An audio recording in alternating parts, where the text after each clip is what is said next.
বলেন। এই যে এটা হচ্ছে হাদিসটা, প্রথমে আমরা দেখি সহিহ বুখারী তাওহীদ পাবলিকেশনস 5685 নম্বর হাদিস। এই হাদিসে যে জিনিসটা বলা হচ্ছে যে আনাস থেকে বর্ণিত, কতক লোক রোগে আক্রান্ত হয়েছিল, তারা বলল, হে আল্লাহর রাসূল, আমাদের আশ্রয় দিন এবং আমাদের খাদ্য দিন। অতঃপর যখন তারা সুস্থ হলো তখন তারা বলল, মদিনার বায়ু ও আবহাওয়া অনুকূল নয়। মদিনাতে যে সময়ের ঘটনা এখানে বলা হচ্ছে, সেই সময় মদিনা সম্পর্কে একটা কথা প্রচলিত ছিল যে মদিনাতে কেউ আসলে মানুষের অনেক জ্বর হয়।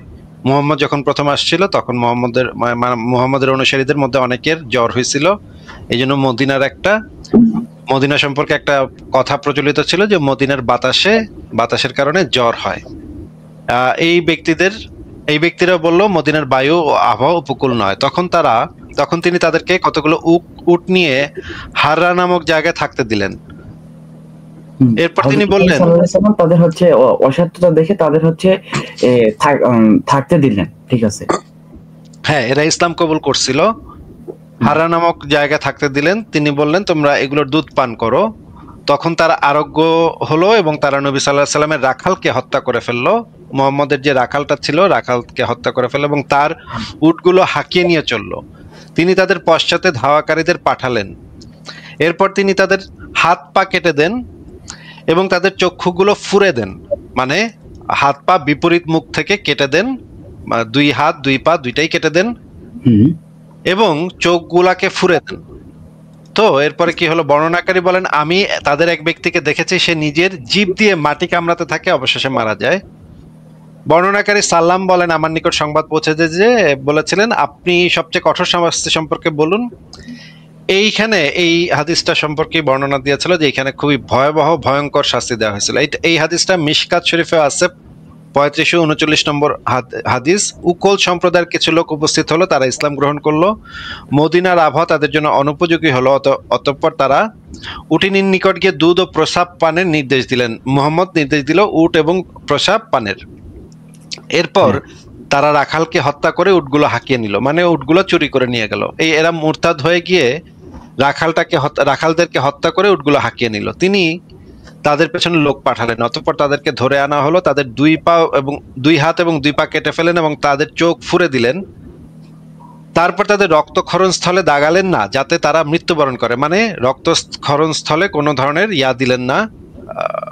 মানে আগে যেটা হইতো যে পুরায় দিত, ওই জায়গাটা পুরায় দিত, পুরাইলো না, মানে রক্তাক্ত স্থান থেকে রক্ত পড়তে থাকলো যাতে তারা মৃত্যুবরণ করে। অন্য বর্ণনাতে রয়েছে, লোকেরা তাদের চোখে লৌহ শলাকা দিয়ে মুছে দিল, মানে লৌহ শলাকা গরম উত্তপ্ত লৌহ শলাকা নিয়ে, এটা পরে আরো নিচে আরো বর্ণনাতে আছে। তিনি সাল্লাল্লাহু আলাইহি সাল্লাম মুহাম্মদ কি করলো, মুহাম্মদ লৌহ শলাকা আনার হুকুম করলেন, তাকে গরম করা হলো এবং তাদের চোখের ওপর মানে চোখগুলা গালায় দেয়া হইল। অতঃপর তাদেরকে উত্তপ্ত মাটিতে ফেলে রাখলেন। তারা পানি চাইলো, কিন্তু তাদেরকে পানি পান করানো হয়নি। পরিশেষে তারা করুণ অবস্থায় মৃত্যুবরণ করলো। এই হাদিসটা আছে সহিহ মুসলিম ইসলামিক ফাউন্ডেশনে 4207 নম্বরে। উকুল গোত্রের একই কথা, একটি বর্ণনা। নিচে যেটা আছে যে তারা ধরা পড়লো এবং তাদের প্রতি আদেশ জারি করা হলো, তাদের হাত পা কর্তন করা হলো এবং তপ্ত লৌহ শলাকা চোখে প্রবেশ করানো হলো। এরপর তাদেরকে রৌদ্রে নিক্ষেপ করা হলো, অবশেষে তারা মারা গেল। শেষ মুহূর্তে তারা পানি চাইছিল, পানিটা দেয়া হয়নি আর কি। তারা তাদেরকে পাকড়াও করে নিল, তাদের হাত পা কর্তন করা হলো, তপ্ত লৌহ শলাকা চোখে প্রবেশ করানো হলো, তারপর তাদেরকে রৌদ্রে নিক্ষেপ করা হলো, অবশেষে তারা মারা গেল। এই যে চোখ, এখানে আরেক রাবি বলেছে তাদের চোখগুলো উপড়ে ফেলা হলো, মানে গালায় দেওয়া হয়েছিল বা চোখগুলা মানে খোঁচা মেয়েরা চোখগুলাকে তুলে ফেলা হয়েছিল। এই হচ্ছে অবস্থা।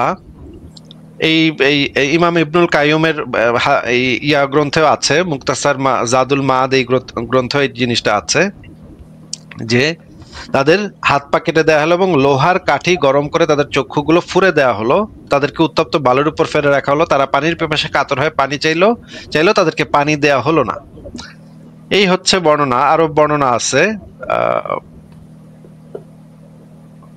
এবং এই শাস্তিটা যা দেয়া হয়েছিল হ্যাঁ, আচ্ছা ঠিক আছে, আপনি এবার বলেন এখানে আপনি কি বলতে আচ্ছা, চাচ্ছেন সেটা একটু বলেন।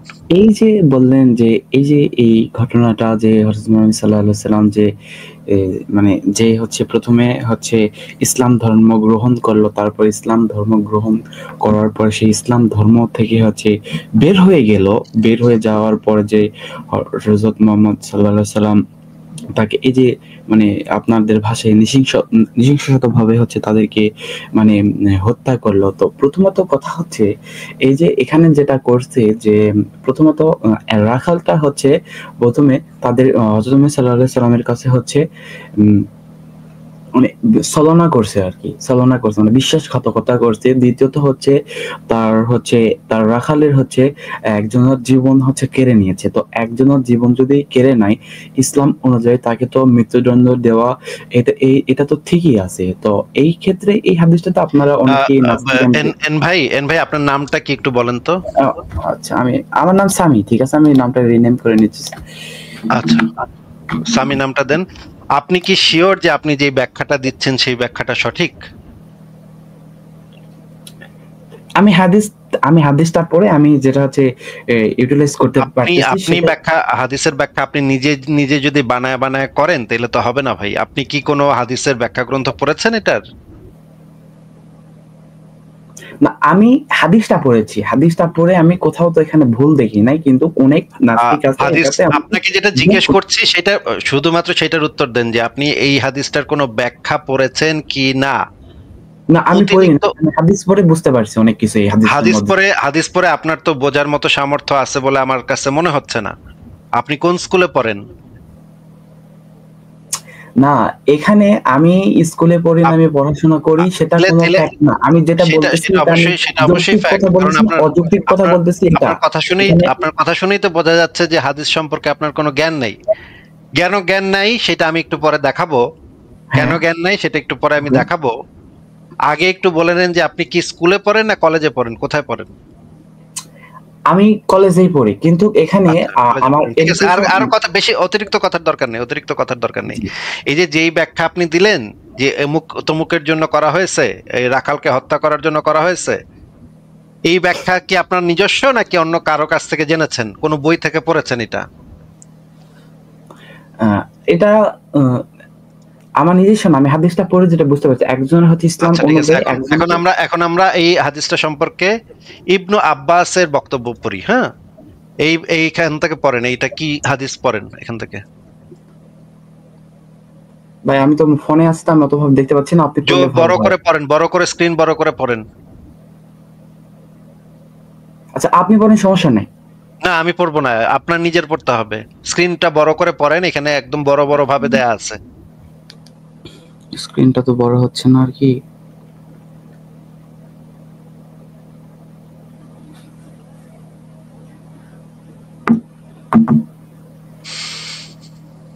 আচ্ছা আপনি পড়েন ভাই, আমার হচ্ছে চশমাটা লাগবে তো।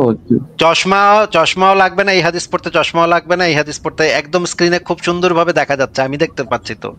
দর্শকরা আমি ফোন থেকে আছি তো, আমি অত সুন্দর ভালোভাবে দেখতে পাচ্ছি না। ফোন থেকে তো আমি অনেক বড় করলাম তো, তারপরে আপনি কেন এখন দেখতে পাবেন না? এটা তো অনেক বড় সাইজ। ঠিক আছে, যদি হোক।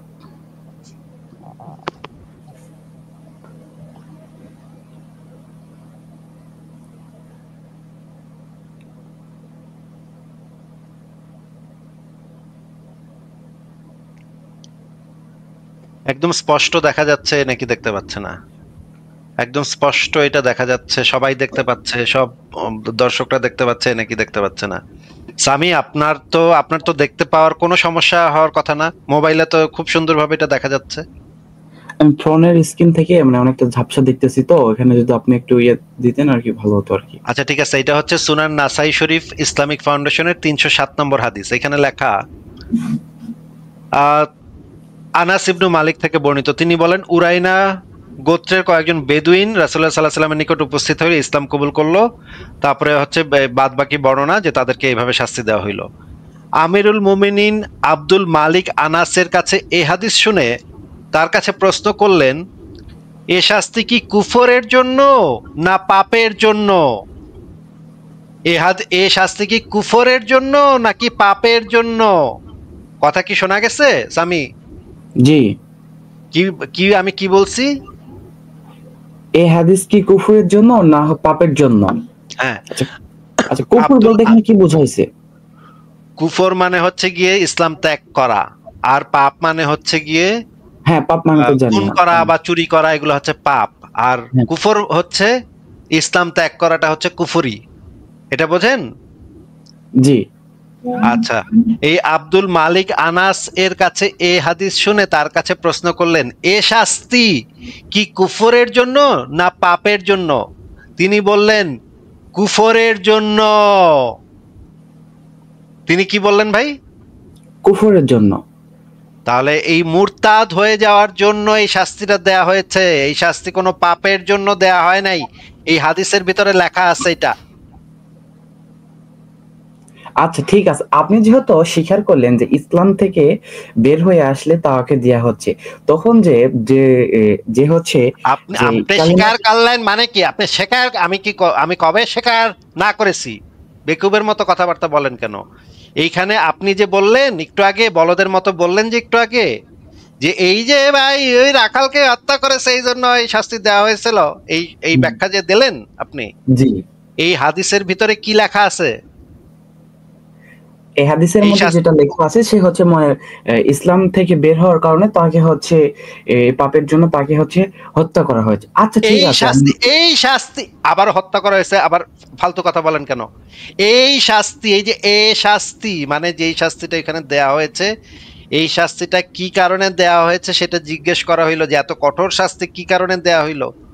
তখন উত্তরে তিনি বললেন কুফরের জন্য। বলদের মতো নিজস্ব ব্যাখ্যা করলে তো হাদিস হবে না। হাদিস সম্পর্কে জ্ঞান থাকতে হবে, তারপরে হাদিস নিয়ে কথা বলতে হবে, নাকি? ওকে। আচ্ছা শিখলাম তাহলে আপনার থেকে, আপনি থ্যাংক যে ইউ। বলদের মতো শুরুতে বললেন যে এই হাদিস, এইখানে এই হাদিসের ভিতরে ওই রাখালকে হত্যা করা হয়েছিল এই জন্য এই কঠোর শাস্তিটা দেওয়া হয়েছে। নাস্তিকরা কেন এটা নিয়ে সমালোচনা করে? নাস্তিকরা কটূক্তি করে কেন, খারাপ কথা বলে কেন? এটা তো ওই রাখালকে মানে হত্যা করেছে দেখে এই শাস্তি দেওয়া হয়েছে। এই হাদিসের ভিতরে লেখা এইটা ওই কোনো পাপের কারণে এই শাস্তি দেওয়া হয় নাই। এই শাস্তি দেওয়া হয়েছে কুফর করার জন্য, ইসলাম ত্যাগ করার জন্য এই ভয়ঙ্কর শাস্তি দেওয়া হয়েছে। এবং এই হাদিসটা একটা সহিহ হাদিস। ওকে ওকে, আপনি সুন্দর কথা বলছেন যে ইসলাম সুন্দর কথা, সুন্দর কথা, সুন্দর কথা তো আমি অবশ্যই বলেছি। আমি আচ্ছা তো ভাই, আপনি আমি আমাকে কথা, আপনি আমি একটু কথা সুন্দর কথা বা আমাকে কথা অসুন্দর বলার সুযোগ কথা, দেন। আমি সুন্দর কথা বা অসুন্দর কথা বলেছি কিনা এই হ্যাঁ হাদিসের বলেছেন। ভিতরে, এই হাদিসের ভিতরে পরিষ্কারভাবে দেখা যাচ্ছে যে এই শাস্তিটা দেওয়া হয়েছিল কুফর করার জন্য। তাহলে জি। আপনি যে বললেন যে এই শাস্তিটা দেওয়া হয়েছিল রাখালকে হত্যা করার জন্য, এইটার দলিলটা এবার একটু দেখান, কোথায় আছে দলিল? যদি দেখাইতে না পারেন তিনবার কানে ধরে ওঠবোস করে বলেন যে আমি ভুল ব্যাখ্যা করেছি হাদিস, আমি মাপ চাই, এটা বলেন। আচ্ছা ঠিক আছে, আমি হ্যাঁ, এই পরের একটু লাইভে ভিডিওটা আমি অন করে, ভিডিওটা এই- অন করে একটু কানে ধরে উঠবোস করেন তিনবার, করেন শোনেন, আমি এর পরের ভিডিওটা। লাইভে আবারও এই যে এখন আপনি ভিডিওটা অন করে তিনবার কানে ধরে উঠবোস করে বলেন যে আমি হাদিসের ভুল ব্যাখ্যা করি, আমি হাদিস বুঝি না কিছু, নাস্তিকের লাইভে চলে যাই পাকনামি করতে, পাকনামি করতে গিয়ে ধরা খাই, ধরা খায় আবার পক পক কথা বলি, আমি বেশি পাকনা। এটা তিনবার কানে ধরে উঠবোস করে বলেন, তারপরে আপনার সাথে আরো কথা বলবো, অসুবিধা নেই। আপনার অন্য কথা শুনবো, অসুবিধা নেই। আগে তিনবার কানে ধরে উঠবোস করেন ভাই। আচ্ছা ঠিক আছে, আমি মেনে নিলাম যে না না, আমি মেনে নিলেন কি? আপনি ভুল ব্যাখ্যা ভিডিওটা করছি। অন হ্যাঁ, করে, ভিডিওটা আমি অন ভুল করে, ব্যাখ্যা করছি, ভিডিওটা কিন্তু অন করে আমার কাছে তিনবার, এখানে ভিডিওটা আরেকটা অন প্রশ্ন করে, আছে। হ্যাঁ, আরে আবার বেকুবের মতো কথা বলে। আরেকটা প্রশ্ন তো শুনবো বলছি, যত প্রশ্ন আছে সবই শুনবো। তিনবার কানে ধরে উঠবোস করতে হবে, ভিডিও অন করে বলতে হবে যে আমি হাদিসের ভুল ব্যাখ্যা করি, নাস্তিকের লাইভে গিয়া অতিরিক্ত পাকনামি করতে গিয়া ধরা খাই, ধরা খায় তারপরে পকপক করি, আমার লজ্জা নাই, আমার শরম নাই, তারপর আমি পকপক করি। হ্যাঁ, আচ্ছা এইটা আপনি, এটা আপনি, আচ্ছা যান, কানে ধরা বাদ দিলাম, কানে ধরতে হবে না, যান। আপনি তিনবার এই কথা বলবেন, ভিডিও অন করে বলেন, তারপর আপনার অন্য কথা শুনবো। আচ্ছা ভাই, আমার যদি কোনো কিছু ভুল হয়ে থাকে তাহলে আপনাকে আপনি যেটা এই বলেছি, লাইভ, আপনাকে যেটা বলেছি সেটা আগে করেন। যে আপনাকে আমি শুরুতেই বলেছিলাম যে আপনি এই যে ব্যাখ্যা করতেছেন হাদিস কোত্থেকে করতেছেন, আপনি বলেছেন এই হাদিস পড়লেই তো বোঝা যায়, হাদিস পড়লেই তো, আমি হাদিস পড়ে বুঝেছি। আপনার উচিত ছিল আগে হাদিসের ব্যাখ্যা ট্যাখ্যা সব পইরা তারপর নাস্তিকের লাইভে যুক্ত হয়ে পাকনামি করা। বেশি পাকনামি করা লোক আমি পছন্দ করি না, না যাই না পাকনামি করা লোক আমি পছন্দ করি না। আপনি যে না যাই, এমনকি সংশয়.com-ও যদি আপনি পড়তেন, ধরলাম যে আপনি হাদিসের ব্যাখ্যা ট্যাখ্যা পড়েন নাই, আচ্ছা ঠিক আছে, হাদিসের ব্যাখ্যা অনেক অনেক বই পড়তে হয়, এটা একটু কঠিন, ঠিক আছে, সংশয়.com-এ ঢুকেও তো আপনার আপনার পড়া উচিত ছিল যে এখানে সংশয়.com-এ এই বিষয়ে কি লেখা আছে, সেটা অন্তত নাস্তিকদের কথাটা একটু পড়ে দেখি, নাস্তিকরা কি অভিযোগটা করে, কেমন অভিযোগ করে, সেটা একটু পড়ে দেখি। সেটাও আপনি পড়েন নাই, এটা তো সংশয়.com-এই দেয়া আছে। তো আপনি কিছুই না পড়েন, কিছুই না বুঝে চলে আসছেন লুঙ্গি কাঁচা মাইরা। এখন আপনি, আপনাকে কানে ধরাটা আমি ইয়া করে দিলাম, উইথড্র করলাম, কানে ধরতে হবে না। আপনি 3 বার ভিডিও অন করে বলেন যে আমি নাস্তিকের লাইভে গিয়ে বেশি পাকনামি করতে গিয়ে ধরা খাই, এটা 3 বার বলেন।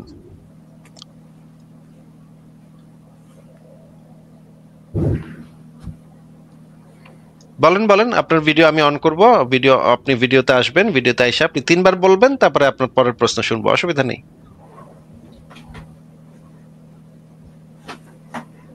আসলে এমন ভাবে তো বিষয়টা হয় না আর কি। আপনার তাহলে না লাইভে আমি হইলে, শিখতে এসেছি। আমার তাহলে বই না হইলে থাকলে আপনি আপনার দিয়ে দিবেন। আমার সংশয়.com-এ এই জিনিস দেয়া আছে, দেয়া থাকার পরও আপনি সেটা পড়ে আসেন না। আপনার তো অন্তত উচিত ছিল যে সংশয়.com-এ কি লেখা আছে সেটা, নাস্তিকের ওয়েবসাইটে কি লেখা আছে এটা তো অন্তত পড়ে আসি, এইটুকু আপনি পড়ে আসেন নাই, আইসা পাকনামি করতে আসছেন। আপনাকে আমি এই জন্য প্রথমে জিজ্ঞাসা করলাম যে আপনি কি কোনো ব্যাখ্যা পড়ছেন, আপনি বলছেন ব্যাখ্যা পড়ার প্রয়োজনই নেই আপনার, আপনি হাদিস পড়ে সব বুঝা ফেলান, আপনার অনেক জ্ঞান। হ্যাঁ, তাহলে তো এখন বলতে হবে, আপনি তো কানে ধরাটা মানে উইথড্র করে নিলাম, কানে ধরতে হবে না, ঠিক আছে, কিন্তু ভিডিওটা অন করে 3 বার বলেন আমি বেশি নাস্তিকের লাইভে গিয়ে বেশি পাকনামি করতে গিয়ে ধরা খাই, এটা 3 বার বলতে হবে। তারপর আপনার পরের প্রশ্ন অবশ্যই শুনবো, অসুবিধা নেই, পরে আরো আরো আলাপ করব, অসুবিধা নেই। এবং এই হাদিস সম্পর্কে আমার আরো অনেক বক্তব্য আছে, সেগুলো বলবো, অসুবিধা নেই, কিন্তু এটা আগে বলে নিতে হবে যে আপনার প্রথম পয়েন্টেই আপনি বোল্ড আউট হয়ে গেছেন, যে যেই পাকনামিটা করতে আসছিলেন সেই পাকনামিটা আপনি করতে পারলেন না, একেবারে বোল্ড আউট হয়ে গেছেন, একদম স্ট্যাম্প উইরা গেছে আপনার। জি। এখন তো আপনার এটা করতে হবে ভাই। আচ্ছা, আপনি যে প্রত্যেকটা যে কথাগুলো বলেন আপনার ভিডিওতে 5 ঘন্টা 7 ঘন্টা, এই যে যত কথা বলেন সব কথা কি এভিডেন্স সহ বলেন? প্রত্যেকটা এই চাইলে দেখাতে পারবেন? এই যে এই কথাটা তো আমি এভিডেন্স সহই দেখাচ্ছি, তো আমি চোখের সামনে এই কথা দেখাচ্ছি। দেখাচ্ছেন, হ্যাঁ ঠিক আছে, আমিও তো মেনে নিচ্ছি এই কথাটা আপনি দেখাচ্ছেন। এই যে 5 ঘন্টা 7 ঘন্টা যে হচ্ছে আপনার লাইভ চলে, প্রত্যেকটা কথা কি এভিডেন্স সহ বলেন আপনি? প্রত্যেকটা কথাই তো, যদি কোনো কথা আমি এভিডেন্স ছাড়া বলি তাহলে তো আমার দরজা খোলা আছে যে জি। যে কেউ যুক্ত হয়ে আমার লাইভে এসে সেটা চ্যালেঞ্জ করতে পারে। ভাই আর কোনো এক্সট্রা কথা বলা যাবে না, আর কোনো এক্সট্রা কথা আপনার সাথে বলবো না। আপনাকে এখন যেটা বলেছি সেটা করেন অথবা বিদায় নেন ভাই। না, আমি এইভাবে তো আমি মানে পার্সোনাল ভাবে এই যে আপনি যেটা বলছেন এটা মানে সম্ভব না।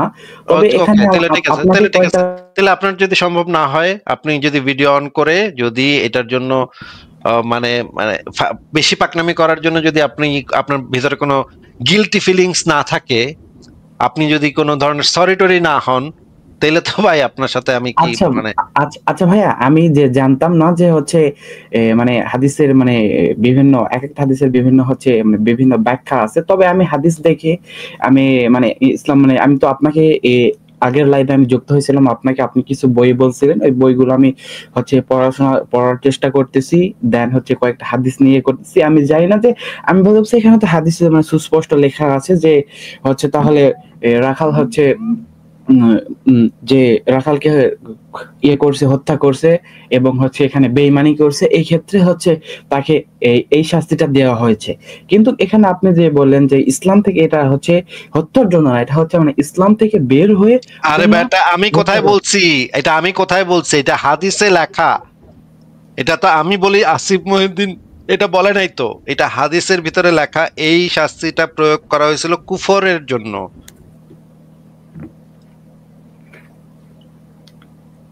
আচ্ছা, সে যখন কুফর হয়েছিল সে তখন হচ্ছে কালিমা সে তখন হচ্ছে তো শাহাদাত পাঠ করে তো এই হচ্ছে কুফর হয়েছিল। কি কালেমা শাহাদাত করে কুফর হয়েছিল, এগুলো কথার মানে কি? মানে সে যখন হচ্ছে এই ইসলামে যখন ধর্ম গ্রন্থটা হচ্ছে সে হচ্ছে মানে মনে প্রাণে বিশ্বাস করে, তো আল্লাহকে বিশ্বাস করে তো সেখানে আসছিল, সেই প্রত্যেকটা ধর্ম তো মানে জেনে শুনে তো এই ধর্মেতে এসেছিল, তো ধর্মতে আসার পর কেন সেই ধর্ম থেকে বের হচ্ছে? সেটা যে কারণেই হোক বের হচ্ছে, সেটা তাদের ব্যাপার, যে কারণেই হোক তারা বের হচ্ছে। কিন্তু এই আপনি যে এসে বলছেন যে এটা রাখালকে হত্যা করেছিল দেখে তাদেরকে শাস্তি দেওয়া হয়েছে, এইটা তো সত্য না। এখানে তো পরিষ্কার হাদিসে লেখা যে তারা কুফরের জন্য এই শাস্তিটা পেয়েছিল। এখন আপনার যেটা কাজ সেটা হচ্ছে যে যদি ফার্দার ডিসকাশন করতে চান, যতই কথা ঘোরানোর চেষ্টা করেন না কেন আপনি, আপনার সাথে ফার্দার ডিসকাশন হবে যদি আপনি ভিডিও অন করে এই পাকনামি, অতিরিক্ত পাকনামি করার জন্য নিঃশর্তভাবে ক্ষমা চান তাহলে। আচ্ছা, আপনার যে মানে ইয়েটা দেখালেন, ওকে, আর কোনো কথা বলবো না, এটা শেষ সুযোগ দিচ্ছি। আপনি কি সেটা করবেন নাকি করবেন না বলেন? জি, আপনাকে যেটা বলা হয়েছে সেটা কি করবেন নাকি করবেন না? আর অতিরিক্ত পাকনামিও শুনবো না, কথাও শুনবো না। কি ভিডিও অন করে করবেন? এই কথা বলবেন, 3 বার বলতে হবে, করবেন? আপনি মিউট করে ফেলছেন নিজেকে আনমিউট করেন, আনমিউট করে বলেন। হ্যাঁ, ভিডিও অন করে 3 বার বলবেন। না ভাইয়া, এটা সম্ভব না, তবে আমি আপনাকে ঠিক আছে, বিদায় জানাচ্ছি। এই পাকনা মানে অতিরিক্ত পাকনাগুলো একদম পছন্দ করি না আমি।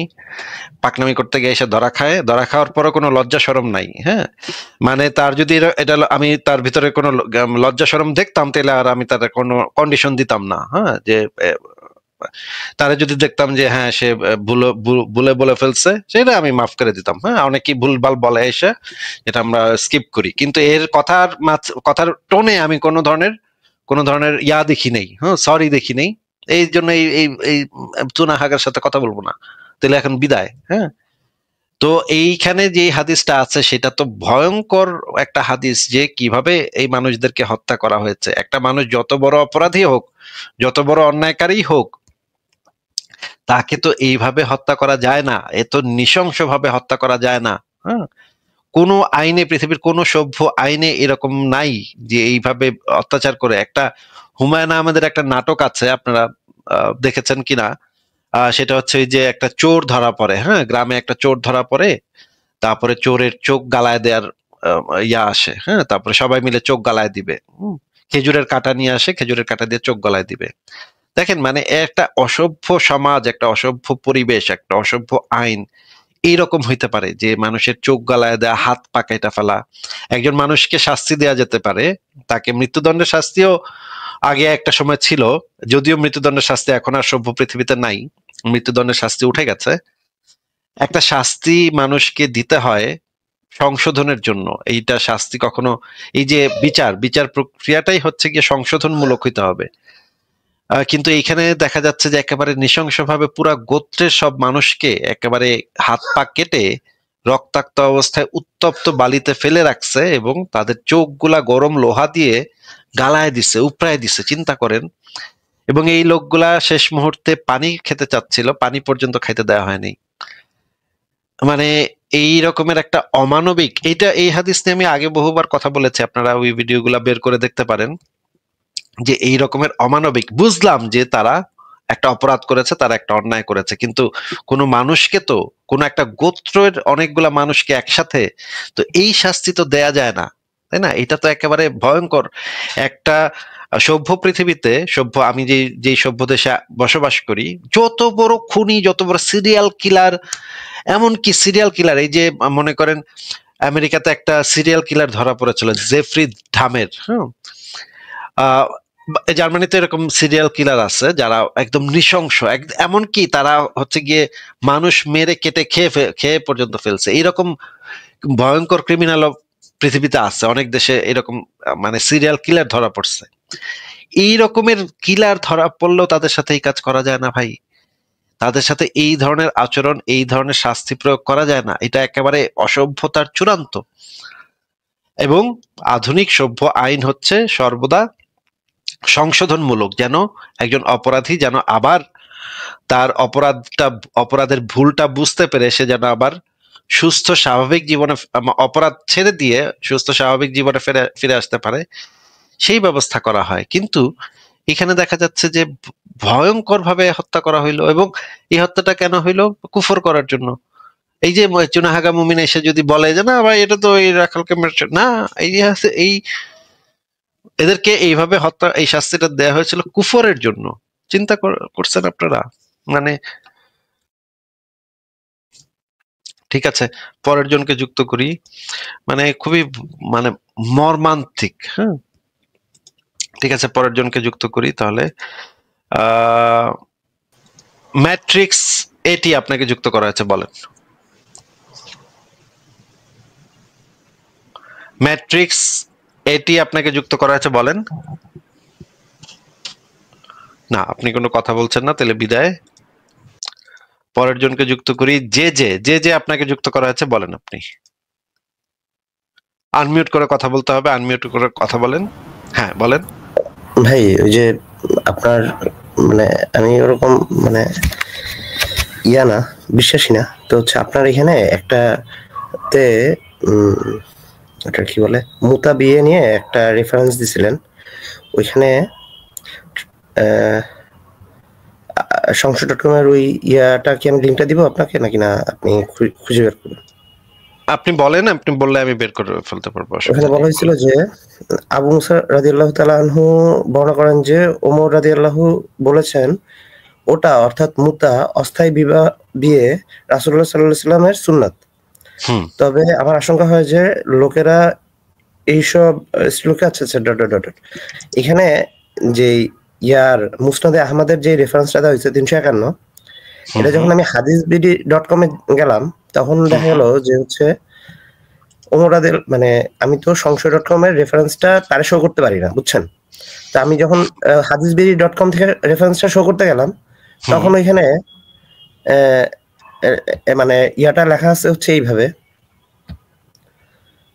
হযরত ওমর রাদিয়াল্লাহু বলেন ওটা অর্থাৎ হজ রাসূলুল্লাহ সাল্লাল্লাহু আলাইহি ওয়াসাল্লামের সুন্নাত। ঠিক আছে, মানে আপনি যেটা বলতেছেন মানে মুতা বিয়ে রাসূলুল্লাহ সাল্লাল্লাহু আলাইহি ওয়াসাল্লামের সুন্নাত, ওইটা ওরা ট্রান্সলেট করলো hadithbd.com এ হজ রাসূলুল্লাহ সাল্লাল্লাহু আলাইহি ওয়াসাল্লামের সুন্নাত। আচ্ছা, ঠিক আছে, তাহলে আমরা একটু দেখে নেই যে ওইখানে কি দেয়া আছে সেটা একটু চেক করে দেখি। আমরা ওই hadithbd.com-টা একটু চেক করে দেখি না, কি বলেন ভাই? হ্যাঁ, আমি কি লিংক দিব নাকি আপনি খুঁজে বের করবেন? অসুবিধা নেই, আমি বের করতে পারবো, আপনি দেখেন। মুসনাদে আহমদ 351। হ্যাঁ, অসুবিধা নেই, আমি বের করে ফেলছি। এইটা হচ্ছে সরি ভাই, এখানে একটু আচ্ছা, মুসনাদে আহমদের 351 নম্বর হাদিস। এখানে যে জিনিসটা বলা হচ্ছে রাসূলুল্লাহ সাল্লাল্লাহু আলাইহি সাল্লাম ও তার সাহাবীগণ এটা করেছেন। এখানে দেখেন লেখা আছে যে মুতা বিয়ের, দেখা যাচ্ছে মুতা বিয়েটুক দেখা যাচ্ছে? জি ভাই, দেখা যাচ্ছে। আচ্ছা, এই হাদিসটা এখন আমরা hadithbd.com এ ঢুকলে একটা মজা দেখতে পাবো, সেটা সেই জন্যই আপনাকে আমি ইয়াটা বলছি। আমরা হাদিসটা এখন hadithbd.com থেকে দেখি। একটা মজার জিনিস আছে, সেটা একটু দেখতে হবে। এখানে দেখেন এইটা হচ্ছে hadithbd.com মুসনাদ আহমদ 351 নম্বর হাদিস। এখানে দেখেন এই অংশটুকু কেটে দিছে, দেখতে পাচ্ছেন? ভাই এটা আমি দেখতে পাচ্ছি, কিন্তু আমি যে লিংকটা থেকে ঢুকছি এটা এরকম না, এটা অন্য আরেক রকম। এটা অন্য আরেক রকম। আমি সেই লিংকটা দিয়েছি, সেটা হচ্ছে আপনি যদি এই লিংকটাকে এখন আমরা ওয়েব আর্কাইভ যেটা আছে, যে পুরনো যে ওয়েব এক মেশিন এটাকে বলে, পুরনো যে লিঙ্কগুলা, পুরনো যে রেফারেন্স গুলা, মনে করেন আপনি কি জানেন যে archive.org এটা কি জিনিস? না, তবে বুঝতে পারি যে আর্কাইভ মানে পুরানো তথ্য সংরক্ষণ করে বা এরকম কিছু। হ্যাঁ, পুরনো যেই ওয়েবসাইট গুলাতে মনে করেন পরিবর্তন করে ফেলা হয়েছে, মানে চেঞ্জ করে ফেলা হয়েছে, জিনিসপত্র চেঞ্জ করে ফেলা হয়েছে, সেই ওয়েবসাইট গুলা ওরা পুরনো ভার্সন গুলা জমা করে রাখে, পুরনো ভার্সন গুলা রেখে দেয়। এটার কারণে আপনি যদি এই কোন একটা ওয়েবসাইটে আগে কি লেখা ছিল আর এখন কি লেখা আছে এই দুটোর ভিতরে পার্থক্য দেখতে চান, তাহলে আপনি এই যে আর ওয়েব আর্কাইভ দেখতে পারেন। আমি ওয়েব আর্কাইভ এখন চলে যাচ্ছি, আমরা একটু দেখি যে ওয়েব্যাক মেশিনে এই বিষয়ে কি দেয়া আছে সেটা আমরা একটু দেখি। এই লিঙ্কটা আমি এখানে পেস্ট করেছি। হ্যাঁ, এটা হচ্ছে archive.org এর ওয়েব্যাক মেশিন বলে এটাকে। এখন আমরা 2021 সালের ইয়াটা দেখি, ডেটাটা দেখি এখানে কি আছে সেটা আমরা একটু দেখব।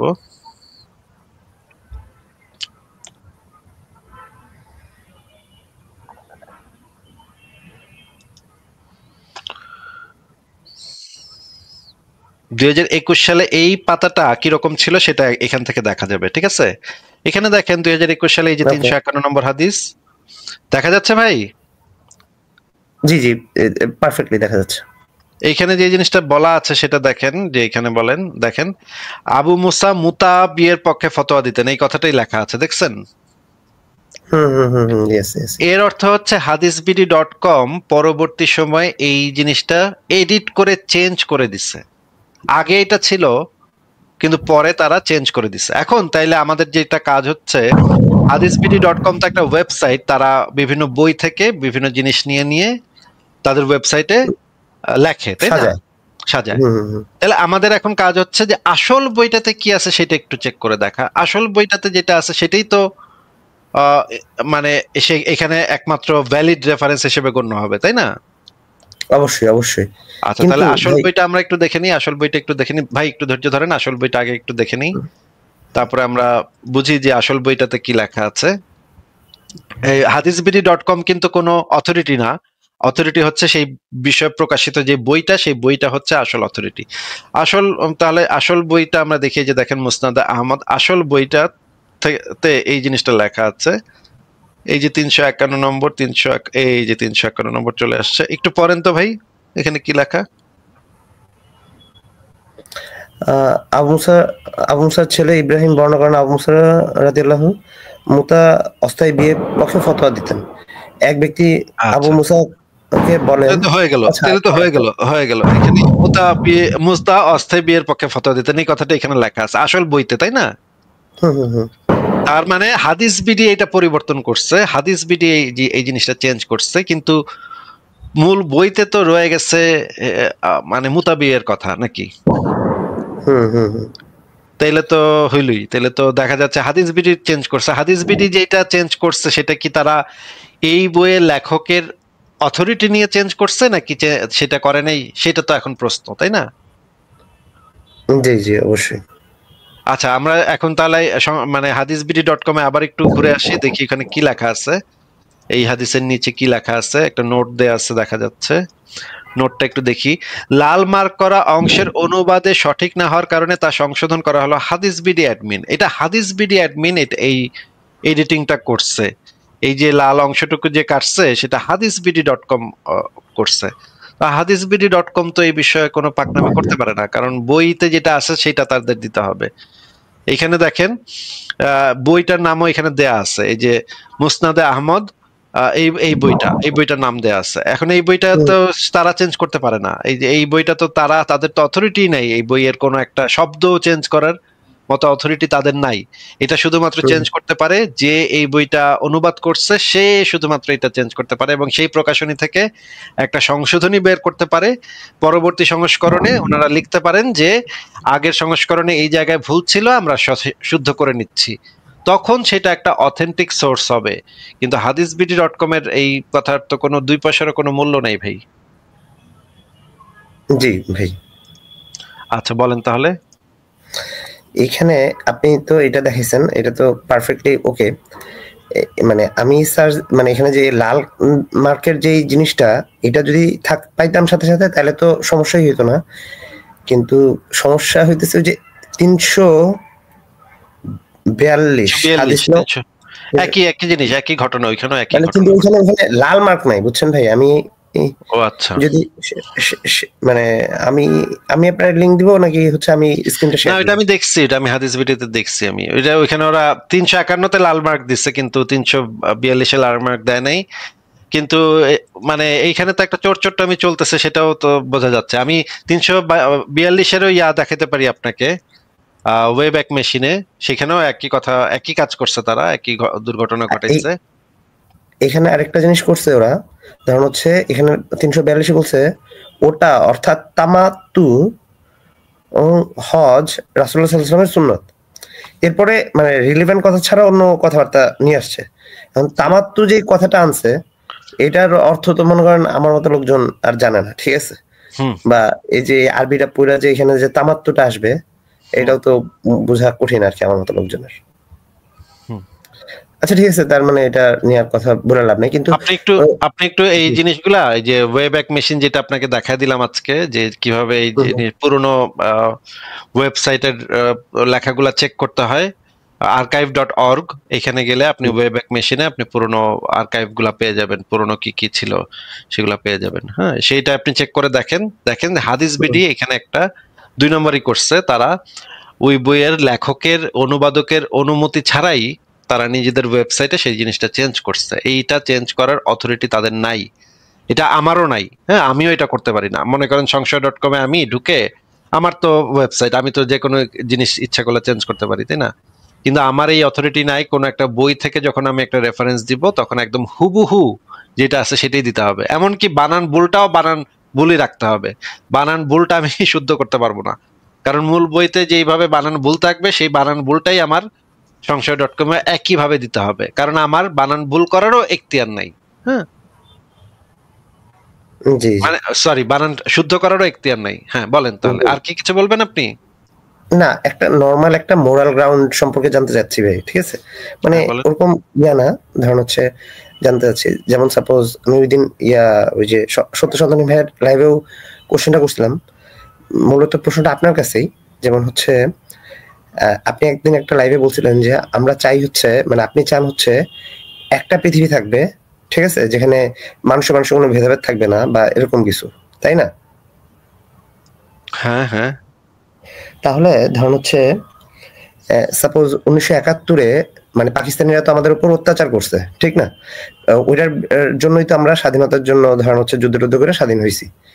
তো মানে এই অত্যাচারের ফলে যে স্বাধীন হয়ে যাওয়ার যে টেন্ডেন্সিটা, ধরুন হচ্ছে আলাদা দেশ করার যে টেন্ডেন্সিটা, এটা কি মানে মানে এটারে কিভাবে ব্যাখ্যা করবেন আর কি? মানে এক পৃথিবী আর আলাদা আলাদা পৃথিবী। সেটা তো হয়েছিল আমাদের উপরে যে অত্যাচার হচ্ছিল সেটার কারণে, তো আমাদের যে অধিকার বঞ্চিত করা হচ্ছিল। আমি যেই এক পৃথিবীর কথা বলেছি, সেই এক পৃথিবীতে তো কোনো বৈষম্য থাকবে না। সেখানে তো এক জায়গার মানুষ আরেক জায়গার মানুষের উপরে চালাবে না, অর্থনৈতিক বৈষম্য চালাবে না। হ্যাঁ, আমি যে ভেদাভেদহীন বৈষম্যহীন পৃথিবীর কথা বলেছি সেইখানে তো এই ধরনের কোনো বৈষম্য না থাকলে তখন তো আর আপনার দেশ স্বাধীন করা বা আলাদা হয়ে যাওয়ার প্রসঙ্গই উঠবে না। কারণ হচ্ছে আমাদের বাংলাদেশ স্বাধীন করার মূল ইয়াটাই তো ছিল যে আমাদের পাটের অর্থে ইসলামাবাদ নামক একটা পুরা শহর গঠন করা হয়েছিল। আমাদের পাট রপ্তানির টাকা দিয়ে পুরা একটা শহর তৈরি করছিল পাকিস্তানে, ইসলামাবাদ। এবং সেই ইসলামাবাদ শহরটা এখন পর্যন্ত অত্যন্ত আধুনিক একটা শহর, অত্যন্ত গুরুত্বপূর্ণ একটা শহর। এখন এই শহর যে তৈরি করার পেছনে আমাদের টাকাগুলা যে আমাদের এইখানের যারা হচ্ছে কৃষক, যারা হচ্ছে গিয়ে পাট চাষ করতো, তাদের মানে অক্লান্ত পরিশ্রমের টাকা দিয়ে তারা ওইখানে তৈরি করলো, শহর তৈরি করলো। হ্যাঁ, সুন্দর শহর তৈরি করলো। এই যে বৈষম্যটা হলো, এবং সেখানে আরো কি কি ঘটতো, যে সেনাবাহিনীতে আমাদের বাংলাদেশের যে পূর্ব পাকিস্তানের যে মানুষ, তাদের পার্টিসিপেশন ছিল কম, তাদেরকে তুচ্ছ তাচ্ছিল্য করা হতো, তাদেরকে র্যাঙ্ক দিত না, যে কোনো সরকারি চাকরিতে তাদেরকে র্যাঙ্ক দিত না, কারণ তারা বাঙালি এই কারণে, এবং তাদেরকে রীতিমতো তুচ্ছ তাচ্ছিল্য করতো। এখন সেই সমস্ত কারণে তো স্বাধীনতার প্রয়োজন পড়েছে। যদি সেই জিনিসগুলো না ঘটতো তাহলে তো কোনো দেশেরই আর স্বাধীনতার কোনো দরকার নেই। যেমন ধরেন এখন পার্বত্য অঞ্চলে বাংলাদেশের মানুষ, বাঙালিরা, তারা নানা ধরনের অত্যাচার চালাচ্ছে। কিন্তু অত্যাচার যদি না চালায় তাহলে তো আর ওদের স্বাধীনতার আন্দোলনেরই কোনো প্রয়োজন পড়বে না। পৃথিবীতে সমস্ত স্বাধীনতা আন্দোলন, স্বাধীনতা সংগ্রাম এগুলা চলে মূলত বৈষম্য এবং অধিকার যখন দেয়া হয় না তখন মানুষ এই ধরনের আন্দোলনগুলা করে। কিন্তু এইগুলো না থাকলে তো আর স্বাধীনতা আর কার থেকে স্বাধীনতা নিবে, তাই না? আচ্ছা ভাই, তাহলে এখানে মানে আমাদের কি তখন মানে বৈষম্যর বিরুদ্ধে কথা বলা দরকার ছিল, নাকি হচ্ছে স্বাধীন হওয়ার ব্যাপারে কথা বলা দরকার ছিল? অবশ্যই স্বাধীনতার পক্ষে। যখন বৈষম্যটা যখন এমন পর্যায়ে চলে যায় এবং তখন যখন জানাই থাকে যে এই ধরনের বৈষম্য চলতেই থাকবে, তখন তো স্বাধীনতার কথা বলতে হয়। কিন্তু ঠিক আছে। কিন্তু স্বাধীনতার মূল বিষয়টাই তো ছিল বৈষম্য। যখন আমরা নির্বাচনে জিতলাম 1970 সালের নির্বাচনে, আওয়ামী লীগ যখন জিতলো, দেখেন একটু আপনি মানে মুক্তিযুদ্ধের ইতিহাস একটু পড়েন আপনি। 1970 সালে যখন আওয়ামী লীগ মানে নির্বাচনে জিতলো, তখন তো আওয়ামী লীগের সরকার গঠন করার কথা এবং শেখ মুজিবুর রহমানের প্রধানমন্ত্রী হওয়ার কথা। কিন্তু সেই সময় যে ঘটনাটা ঘটলো যে তারা শেখ মুজিবুর রহমানকে ক্ষমতা দিবে না, হ্যাঁ, সামরিক শাসন ইয়া হইলো যে শেখ মুজিবুর রহমানকে ক্ষমতা দেয়া যাবে না। ইয়াহিয়া খান তখন বাংলাদেশে আর্মি নামায় দিল। ভাই আপনি কি এগুলো জানেন না নাকি? না না না না ভাই, আমি এই জিনিসটা জানি। আমি জাস্ট হচ্ছে মানে এই জিনিসটা ক্লিয়ার হওয়ার জন্য, আর কিছু না। আমার এখানে তর্ক করতে আসেনি ভাই। আমি জাস্ট হচ্ছে একটা মানে মানে কিভাবে এই জিনিসটা সাপোর্ট, আমি তো অবশ্যই মুক্তিযুদ্ধের সাপোর্ট করি, কিন্তু না, 1970 সালের নির্বাচনে যখন আওয়ামী লীগ জিতলো, তখন তো স্বাভাবিকভাবে ক্ষমতা হস্তান্তর করার কথা।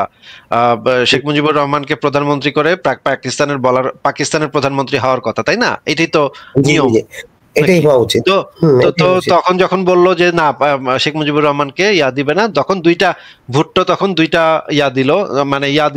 প্রস্তাব দিল যে পূর্ব পাকিস্তানের প্রধানমন্ত্রী হবে শেখ মুজিব, আর পশ্চিম পাকিস্তানের প্রধানমন্ত্রী হবে ভুট্টো। তো এটা আবার কেমন কথা? এটা আবার কোন যুগের কথা যে ওই জায়গার একটা প্রধানমন্ত্রী, এই জায়গার আর একটা প্রধানমন্ত্রী? এটা আবার কেমন কথা? তখনই তো একদম স্পষ্ট হয়ে গেল যে তারা কখনো আমাদেরকে উঁচু পর্যায়ে যেতে দিবে না, ক্ষমতা দিবে না। তখন তো অবভিয়াস যে জিনিসটা, সেটা হচ্ছে আমাদের স্বাধীনতা অর্জন করতে হবে, এছাড়া আর কোনো আমাদের উপায় নেই। এবং তারপরে তারা আর্মি নামায় দিল। আওয়ামী লীগের মানে লোকজনকে গণহারে গ্রেফতার করা হইলো এবং তাদেরকে হত্যা করা হইলো। 25শে মার্চ রাতে সেনাবাহিনী নেমে মানে মানুষজন ঢাকা ইউনিভার্সিটিতে ঢুকে অসংখ্য মানুষকে হত্যা করা হইলো। এগুলো তো মানে একদম হিস্ট্রি, একদম পরিষ্কার হিস্ট্রি, তাই না? সেখানে তো আর আমাদের পেছন ফেরার কোনো পথ নাই। আমাদের তো আর মানে আমাদের বৈষম্য করোনা এই ধরনের আন্দোলনে যাওয়ার তো আর কোনো পথ নাই, তাই না? নাকি? হ্যাঁ, এটা অবশ্যই যে আমাদের আসলে আর পথ ছিল না। মানে অনেক সময় আমরা মানে বঙ্গবন্ধু বা ইয়ারে দোষারোপ করি না যে উনি কেন আগে স্বাধীনতা ঘোষণা করলো না। ঠিক আছে, তো আমার কাছে তো মনে হয় যে মানে উনি চাইছিল যে একত্রে থাকতে, এবং এই চাওয়াটা খুব একটা খারাপ কিছু না। হ্যাঁ, নির্বাচনে জিতলে তো স্বাভাবিকভাবেই একটা দল চিন্তা করবে যে আমরা এখন ক্ষমতায় যাব। এটা তো স্বাভাবিক ব্যাপার যে আমি নির্বাচনে জিতছি, এটা তো নৈতিকভাবেই তো তার ক্ষমতায় যাওয়ার কথা। ঠিক আছে, ধন্যবাদ আসিফ ভাই। ঠিক আছে, তাহলে বিদায় জানিয়ে আপনাকে, ভালো থাকেন তাহলে। ওকে ভাই। আচ্ছা, ঠিক আছে, তাহলে পরের জনকে যুক্ত করি।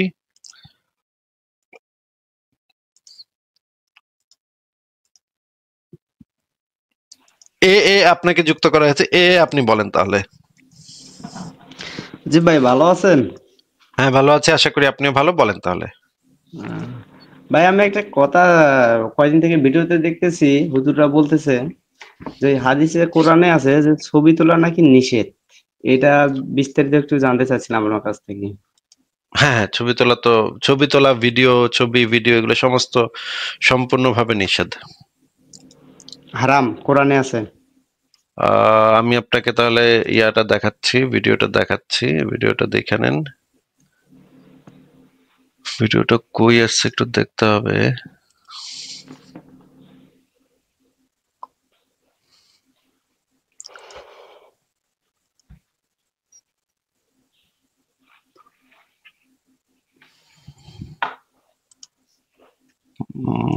একটু অপেক্ষা করেন, আমি দেখি ভিডিওটা পাই কিনা। দেখেন একটু দাঁড়ান। মানুষের ছবি তোলা যদি গুনাহের কাজ হয়, তাহলে আলেমরা ক্যামেরার সামনে আসলে কি গুনাহ হবে না? ব্যবসায়িক ছবি অঙ্কন করা এবং আপনার এই ফটোগ্রাফির যে ছবি, এর মধ্যে কিছুটা পার্থক্য আছে। এবং এটি হলো অনেকটা একটা মানুষকে আয়নায় দেখা যাচ্ছে এরকম অনেকটা, অর্থাৎ হুবহু তার রূপটা আপনি ক্যামেরা দেখতে পাচ্ছেন, লাইভে দেখতে পাচ্ছেন যারা আমাদেরকে। আমি এখানে বসে আছি, আপনি আমাকে মানে অনেকগুলো ইয়ে দিয়ে আপনার কি বলে আয়না দিয়ে সেখানে আমার যে প্রতিবিম্ব সেটা যেরকম দেখতে পায়, অনেকে দেখতে পাওয়ার সুযোগ আছে অনেকটা সেরকম।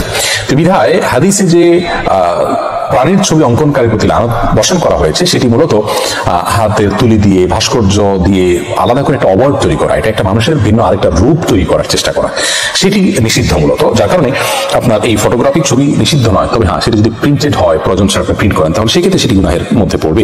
আর যদি প্রয়োজনের কারণে করেন তাহলে সেক্ষেত্রে সেটা গুনাহের মধ্যেও পড়বে না ইনশাআল্লাহ, কারণ আপনি প্রয়োজনের খাতিরে করছেন।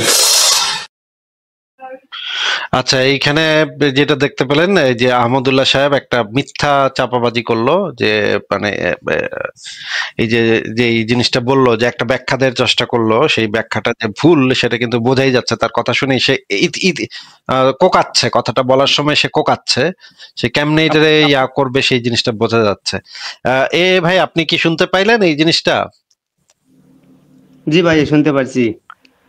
আচ্ছা, আমি তাহলে সেই হাদিসটা বের করে দেখাই যে ছবি তোলা এই ভিডিও হচ্ছে, ভিডিও জিনিসটা কি? ভিডিও জিনিসটা হচ্ছে অনেকগুলা ছবি একত্রে চলমান ছবি, এটাকে বলা হয় চলচ্চিত্র। ভিডিও জিনিসটা হচ্ছে চলচ্চিত্র। চলচ্চিত্র শব্দটার মানেই হচ্ছে যে চলমান চিত্র।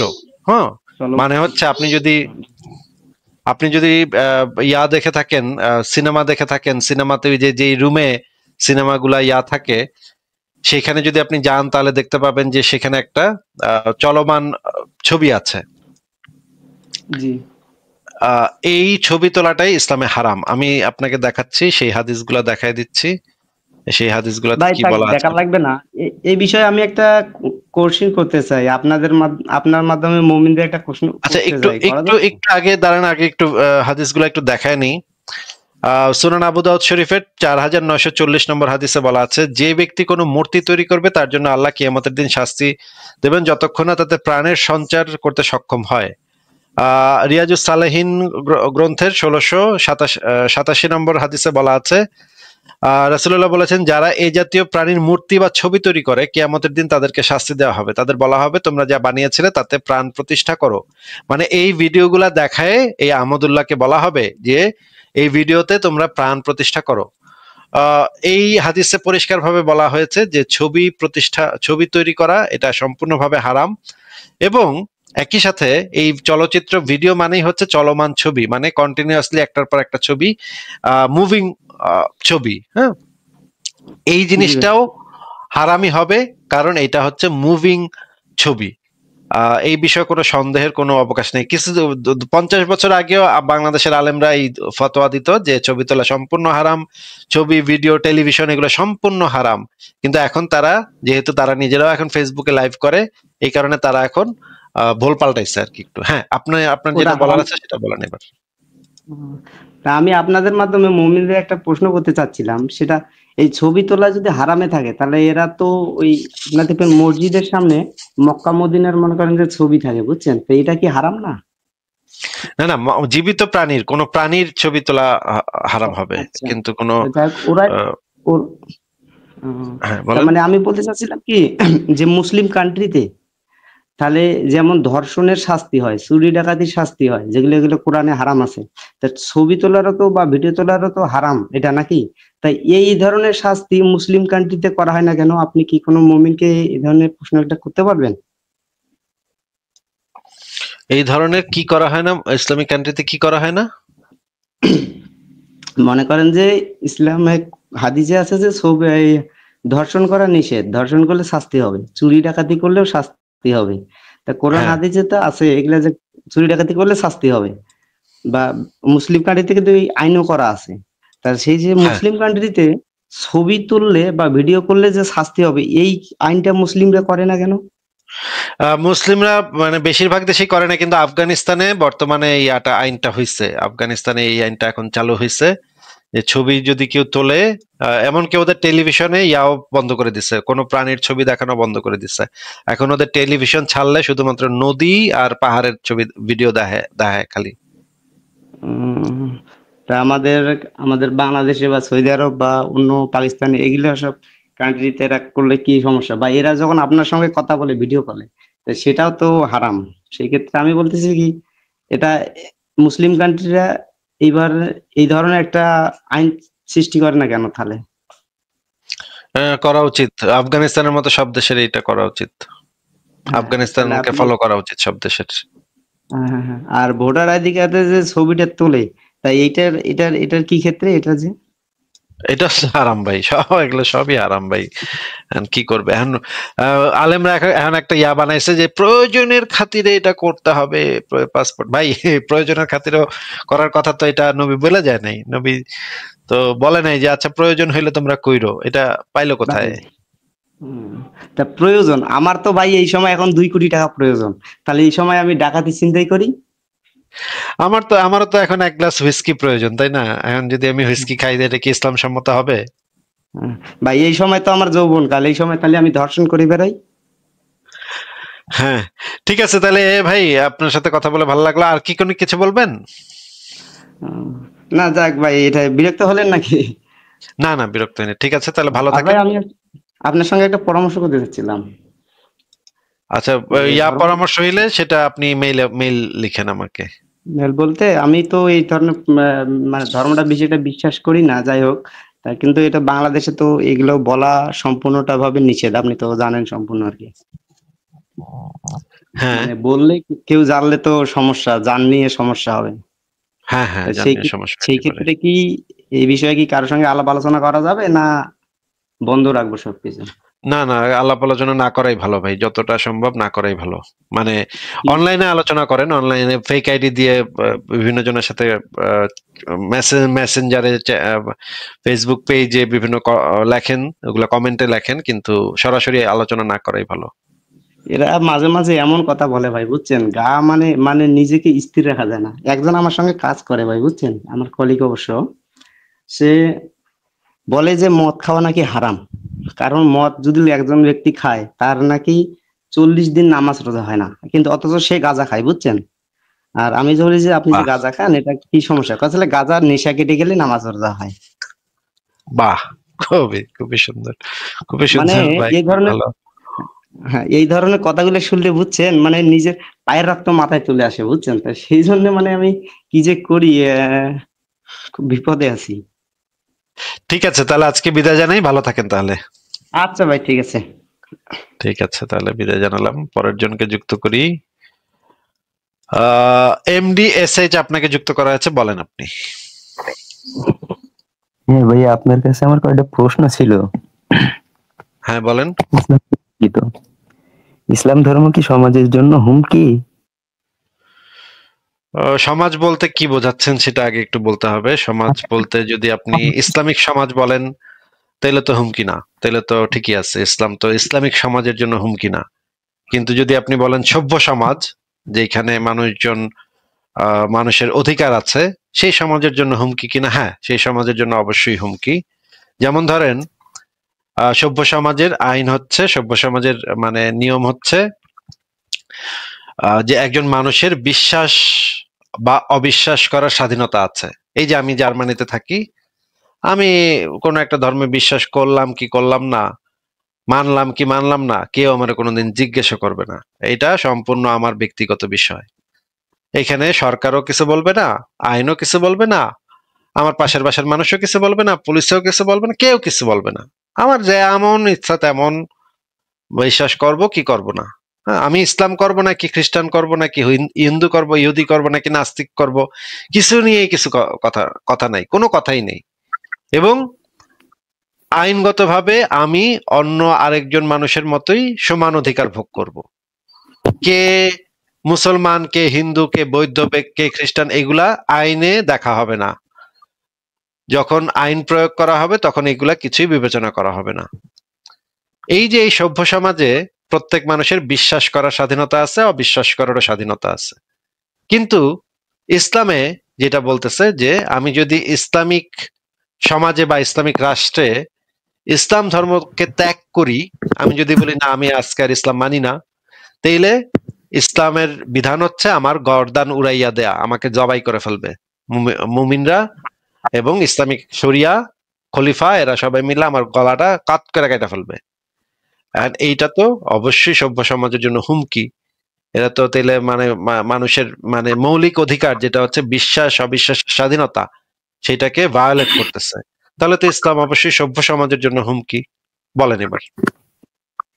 হ্যাঁ, আর দুটো প্রশ্ন ছিল যে নারীদের উপর সকল প্রকার অত্যাচারের জন্য ইসলাম ধর্মই কি দায়ী, এবং সাধারণ মানুষের উপর অত্যাচার ও সকল প্রকার সন্ত্রাসী কর্মকাণ্ডের জন্য বা একে উদ্বুদ্ধ করার জন্য কি ইসলাম ধর্মই দায়ী? সকল প্রকার সকল প্রকারের জন্য যে ইসলাম দায়ী সেটা তো কেউ বলে নাই, কিন্তু কিছু জিনিস আছে যেগুলো তো অবশ্যই ইসলাম দায়ী। কিছু অত্যাচার, কিছু অন্যায়, কিছু অধিকার হরণ, সেগুলোর জন্য তো অবশ্যই ইসলাম দায়ী। হ্যাঁ, নারীদের উপরও যে সকল অত্যাচার হয় এর জন্য কি ইসলাম ধর্ম দায়ী?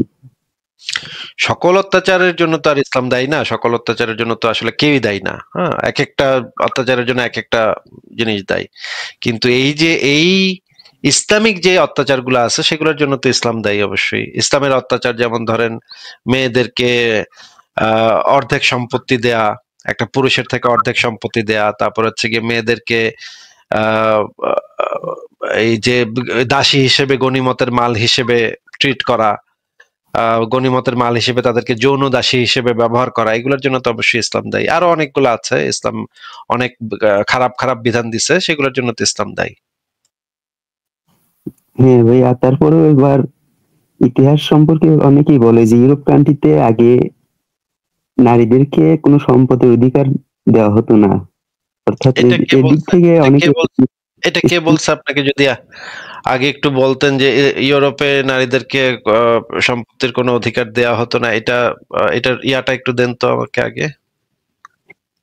শুনেছিলাম, কিন্তু আমার কাছে এই মুহূর্তে প্রুফ নাই, তবে আমি এটা স্পষ্ট শুনেছি। রেফারেন্স ছাড়া এটা মানে আপনার কথা মূল্য নেই। আর ইসলাম তো ভাই আগে একটু রেফারেন্সটা দিয়ে নেন, আগে একটু রেফারেন্সটা দেন যে ইসলামের পূর্বে ইউরোপে কোনো ইয়া ছিল না, সম্পত্তিতে অধিকার ছিল না। বাইবেলে তো না মেয়েদের সম্পত্তি দেওয়ার কথা বলা আছে। না, এটা ইসলাম না, এমনিতে একটা ইসলাম এটা বলে নাই, সেটা বলতেছি। এমনিতে একটা শুনছিলাম এই জন্য। না, আপনি বললেন যে ইউরোপে আগে নাকি মেয়েদের কোনো অধিকার ছিল না, এটা আপনি মাত্র বললেন না? হ্যাঁ হ্যাঁ, এটা তো ইসলামের থেকে না, এমনিতেই একটা ইতিহাসে বলছে। আচ্ছা, আমরা একটু দেখি বাইবেলে এই বিষয়ে কি বলা আছে। বাইবেলে যে জিনিসটা বলা আছে, বাইবেলের জবের মানে আদি পুস্তক জবের যে 42-এর 12 থেকে 16, মানে হচ্ছে 15 নম্বর আয়াতে বলা আছে, জবের কন্যারা সারা দেশের মধ্যে সবচেয়ে সুন্দরী নারী ছিল। জব তার সম্পত্তির একটি অংশ তার কন্যাদের দিলেন, ওরা ওদের ভাইদের মতোই সম্পত্তির অংশ পেল। এই কথাটা দেখা যাচ্ছে ভাই? তো এটা তো মানে ইহুদি খ্রিস্টানদের গ্রন্থ, আদি পুস্তক, এটা তো বাইবেলের আদি পুস্তকে লেখা যে এই মেয়েরা তাদের বাপের কাছ থেকে ভাইদের সমান, ভাইদের মতোই সম্পত্তির অংশ পেল, মানে ভাইদের সমান অংশ পেল। তাহলে তো আপনি যে বললেন যে ইউরোপে নাকি মেয়েদের ইয়া ছিল না, কিন্তু ইউরোপে তো ইহুদি খ্রিস্টান সংস্কৃতি, ওদের তো মেয়েদের সম্পত্তির অধিকার তো তাদের ছিল। আরো আমরা দেখি প্রাচীন মিশর এবং গ্রিসেও তো এই অধিকারগুলো ছিল। প্রাচীন মিশরে কিছুটা ছিল। হ্যাঁ বলেন। হ্যাঁ, যে এরকমই একটা দেখলাম আমি কোরআনের মধ্যে, একটা লেখা আছে যে যদি কারো সন্তান থেকে একজন পুরুষ একজন নারী যদি থাকে, অর্থাৎ একজন ভাই একজন বোন যদি থাকে, তাহলে তাদের মাঝে সমান সমান সম্পত্তির বন্টন হবে। আর যদি এটা কোরআনে পাইছেন আপনি? কোরআনে পাইছেন? হ্যাঁ হ্যাঁ। কোরআনে কোথায় পাইছেন ভাই? কোরআনে তো এই ধরনের কোনো কথা বলা নাই যে সমান সমান পাবে, ছেলে এবং মেয়ে সমান পাবে, এটা কই পাইছেন? একজন যদি ভাই একজন বোন হয় সেই ক্ষেত্রে, আবার যদি একাধিক বোন হয় তবে ভাইয়ের 1/3 পাবে, এটা বলা আছে। বলেন তো আয়াতটা, বলেন তো একটু দেখি, আমরা একটু চেক করে দেখি। সূরা নিসা সম্পর্কে আমার স্মরণ শক্তি একটু দুর্বল, তবে সূরা নিসার কত নম্বর আয়াত সম্ভবত পড়লাম, পড়ছি, কিন্তু এটা আয়াতটা ভাই আমি তো জানি কোরআনে বলা আছে যে একটা ছেলে একটা মেয়ে পাবে ছেলের অর্ধেক অংশ, এটা তো কোরআনে স্পষ্টভাবে বলা। একটা ছেলে পাবে মেয়ের অর্ধেক অংশ, এটা হচ্ছে এটা কোরআনে এটা বলা আছে। এটা হচ্ছে সূরা নিসার 11 নম্বর আয়াত। ওই আশপাশে আরো কয়েকটা আয়াতের মাঝেই বলা আছে, দেখেন। আচ্ছা, আপনি তাহলে এটা খুঁজে বের করে তারপর যুক্ত হন, খুঁজে বের করে যুক্ত হয়ে আমাকে দেখেন। হ্যাঁ হ্যাঁ ভাইয়া, তারপরে বর্তমানে আরো কিছু ভিডিও দেখি আমি, ওখানে বলতেছে যে ইসলাম সম্পর্কে যারা ভুল জানে, অর্থাৎ এই যে আমি আগে প্রশ্ন করলাম না, ইসলাম আমাদের সমাজের জন্য হুমকি, ব্যক্তিগত স্বাধীনতার জন্য হুমকি, এই ধরনের হুমকি জানার পরেও একাধিক মানুষ ইসলাম ধর্ম গ্রহণ করছে। তাদের ভাষ্য হলো ইসলাম ধর্ম সম্পর্কে যে যত ভালো জানতে পারবে, তারা ইসলামকে তত ভালো বুঝতে পারবে। অর্থাৎ তারা বলছে তাদের ভাষ্য কি সেটা তো আসলে কোনো অবজেক্টিভ প্রমাণ না। হ্যাঁ, তাদের এটা ব্যক্তিগত মানুষের ব্যক্তিগত মতামত। কিন্তু যারা ইসলাম গ্রহণ করছে তাদেরকে বেশিরভাগ যে আপনি জিজ্ঞেস করেন যে ইসলাম সম্পর্কে তুমি বাবা কি জানো, তুমি যে ইসলাম কবুল করলা কি জানো, তুমি দেখি আসো কথা বলি একটু, দেখা যাবে সে কিছুই জানে না। সে অমুক তমুকের মুখে থেকে কিছু কিছু শুনছে, শুই না হয়তো ইসলাম গ্রহণ করছে, কিন্তু একটু জিজ্ঞেস করলেই বোঝা যাবে যে সে ইসলাম সম্পর্কে দুই পাশেরও কোনো জ্ঞান নেই। এটা আমার বাংলাদেশ বলতে কোনো জায়গা না, অনেকেই আছে যারা নিজেই ইসলাম অধ্যয়ন করছে, যার পরে নিজে থেকে ইসলাম ধর্ম গ্রহণ করার সিদ্ধান্ত। সেরকম একজনকে একটু নিয়ে আসেন আমার সাথে একটু কথা বলতে নিয়ে আসেন, সেই রকমের একজন মানুষকে আমি একটু টেস্ট করে দেখি যে সে কতটুকু ইসলাম জানে। নেদারল্যান্ডের একজন রাজনীতিবিদ, অর্থাৎ এই যে পিএফএফ একটা রাজনৈতিক দল আছে না, ইউরোপের মানুষ হচ্ছে ধর্মের দিক থেকে স্বাধীন। যে কোনো দিন যে কোনো মানুষের যে কোনো ইচ্ছা করে, আজকে বৌদ্ধ হয়ে গেলাম, আচ্ছা কালকে একটু মাথাটা চুলকাইতেছে, আচ্ছা হিন্দু হয়ে গেলাম, পরশুদিন আবার একটু মাথা চুলকাইতেছে, একটু মুসলমান হয়ে গেলাম, তারপর দিন আবার একটু মাথা চুলকাইলে আবার ইহুদি হয়ে গেলাম। এগুলা ভাই ইউরোপের মানুষ, এগুলা মানে অনেক অনেক লোক আছে যারা সোশ্যাল মিডিয়াতে একটু ভাইরাল হওয়ার জন্য এটা সেটা করে। হ্যাঁ, আবার সোশ্যাল মিডিয়াতে একটু এটা করার জন্য এটা সেটা করে। নানা ধরনের মানুষ নানা ধরনের কাজকর্ম করে একটু হিটে থাকে। হ্যাঁ, এক একদিন এক এক কথা বইলা হিটে থাকে। এরকম বহু মানুষ ইউরোপে আছে, এখন ইউরোপ আমেরিকাতে আছে। এই যে যেমন ধরেন ম্যাডোনা হিন্দু ধর্ম গ্রহণ করছিল। হ্যাঁ, জুলিয়া রবার্টস হিন্দু ধর্ম গ্রহণ করছিল, কিন্তু হেবেডি ইসলাম সম্পর্কে কি জানে বা হিন্দু ধর্ম সম্পর্কে বা কি জানে? কিছুই জানে না। সে ওই যে দেখছে ইসকন একটু হরে কৃষ্ণ করছে, তার কাছে ভালো লাগছে, আচ্ছা ঠিক আছে আমি হিন্দু ধর্ম গ্রহণ করলাম। তারপরে এখন হিন্দু ধর্ম, জুলিয়া রবার্টস এই জন্য হিন্দু ধর্ম গ্রহণ করছে। এটা দ্বারা তো ভাই কিছু প্রমাণ হয় না। আপনার যদি কোনো একটা ধর্ম প্রমাণ করতে হয় তাহলে তো সেই ধর্মের দাবিগুলা আপনার প্রমাণ দিতে হবে। হ্যাঁ, তবে তাদের দাবি হচ্ছে ইসলাম ধর্ম সম্পর্কে পৃথিবীর সবাই যেমন জানে যে ইসলাম ধর্ম হচ্ছে জাতির জন্য হুমকি। তারা বলছে না, তাহলে আপনি আমাদের এটা যে হুমকি না সেটা একটু প্রমাণ করে দেন। তারা কি বলছে সেটা তো তাদের ব্যক্তিগত মতামত। তারা যেই কথাটা বলছে ভাই তারা যেই কথাটা বলছে হুমকি না, সেটা আমাদেরকে প্রমাণ করে দেন যে হুমকি না। সেটা আমাদেরকে একটা প্রমাণ দেখান। আমি তো আপনাকে প্রমাণ দিলাম যে সভ্য পৃথিবীতে মানুষের ধর্মের স্বাধীনতা থাকে, আর ইসলাম সেই স্বাধীনতা হরণ করে। ইসলাম বলে তাদের গর্দান উড়াইয়া দাও, কেউ ইসলাম ত্যাগ করিলে তাদের গর্দান উড়াইয়া দাও। তাহলে ওই বেড়ায় যদি বলে ভাই এটা মানে এটা তো কোনো সমস্যা না, এটা যদি ওই বেড়া বলে তাহলে বেড়া মিথ্যা কথা কইছে। ইসলাম হচ্ছে এমন একটা ধর্ম, আল্লাহ তাআলা স্রষ্টা বলতে একজন নির্দিষ্ট একমাত্র স্রষ্টা হিসেবে দাবি করা হচ্ছে। আপনি খালি যার কারণে বলা হয় অন্য কোনো ধর্ম সত্য নয়। ভাই আপনাকে একটু মিউট করে দিচ্ছি। অমুক বেটায় কি কইছে, তমুক আল্লাহ কি কইছে, মোহাম্মদে কি কইছে, কোরআনে কি লেখা আছে, সেগুলা নিয়ে তো কথা হচ্ছে না। কথা হচ্ছে যে ইসলাম মানুষের অধিকারটা হরণ করে কিনা, সভ্য সমাজের জন্য হুমকি কিনা। এখন আপনি আমাদেরকে প্রমাণ করে দেন যে ইসলাম সভ্য সমাজের জন্য হুমকি না, এটা প্রমাণ করবেন। তাইলে সভ্য সমাজের বিধান হচ্ছে, সভ্য সমাজের আইন হচ্ছে যে প্রত্যেক মানুষ তার ধর্ম বিষয়ে সে স্বাধীন, ধর্ম বিষয়ে সে মুক্ত, সে যেই ধর্মের ইচ্ছা সেই ধর্ম সে পালন করবে, বিশ্বাস করবে। এইখানে অন্য কেউ কোনো কথা বলবে না। আর ইসলাম বলতেছে কেউ ইসলাম ধর্ম ত্যাগ করলে কল্লা উড়াই দাও, জবাই করো, মাইরা ফেলো। তাইলে এখন মনে করেন কলিমুদ্দিন বেড়ায় কইছে যে ইসলাম সভ্য সমাজের জন্য হুমকি না, এটা বলছে কলিমুদ্দিন। কলিমুদ্দিনের কথাটা যে সত্য নাকি মিথ্যা সেটা আপনি আমাদেরকে প্রমাণ করে দেখান, তাইলে তো প্রমাণ হয়ে গেল যে ইসলাম মানে সভ্য সমাজের জন্য হুমকি না। তাহলে আপনি আমাদেরকে প্রমাণ করে আগে দেখান যে ইসলাম মুরতাদদেরকে গর্দান উড়াইয়া দিতে বলে না, সেটা প্রমাণ করে দেখাইলে তো হয়ে গেল, আপনার কথা প্রমাণ হয়ে গেল। ভাই আপনি কি আমার কথা বুঝছেন? ভাই আপনি তো কথা বলেই যাচ্ছেন, আপনি কি আমার কথা বুঝছেন নাকি বোঝেন নাই? হ্যাঁ বুঝতে পারছি, ইসলাম তো এটা আইন জারি করছে, একজন মুরতাদকে ইসলাম যদি ত্যাগ করে তাকে মেরে ফেলার হুকুম দেওয়া হয়েছে। এই জিনিসটা কি এটা কি সভ্য সমাজে কি এই আইন চলবে? আপনার কি মনে হয়?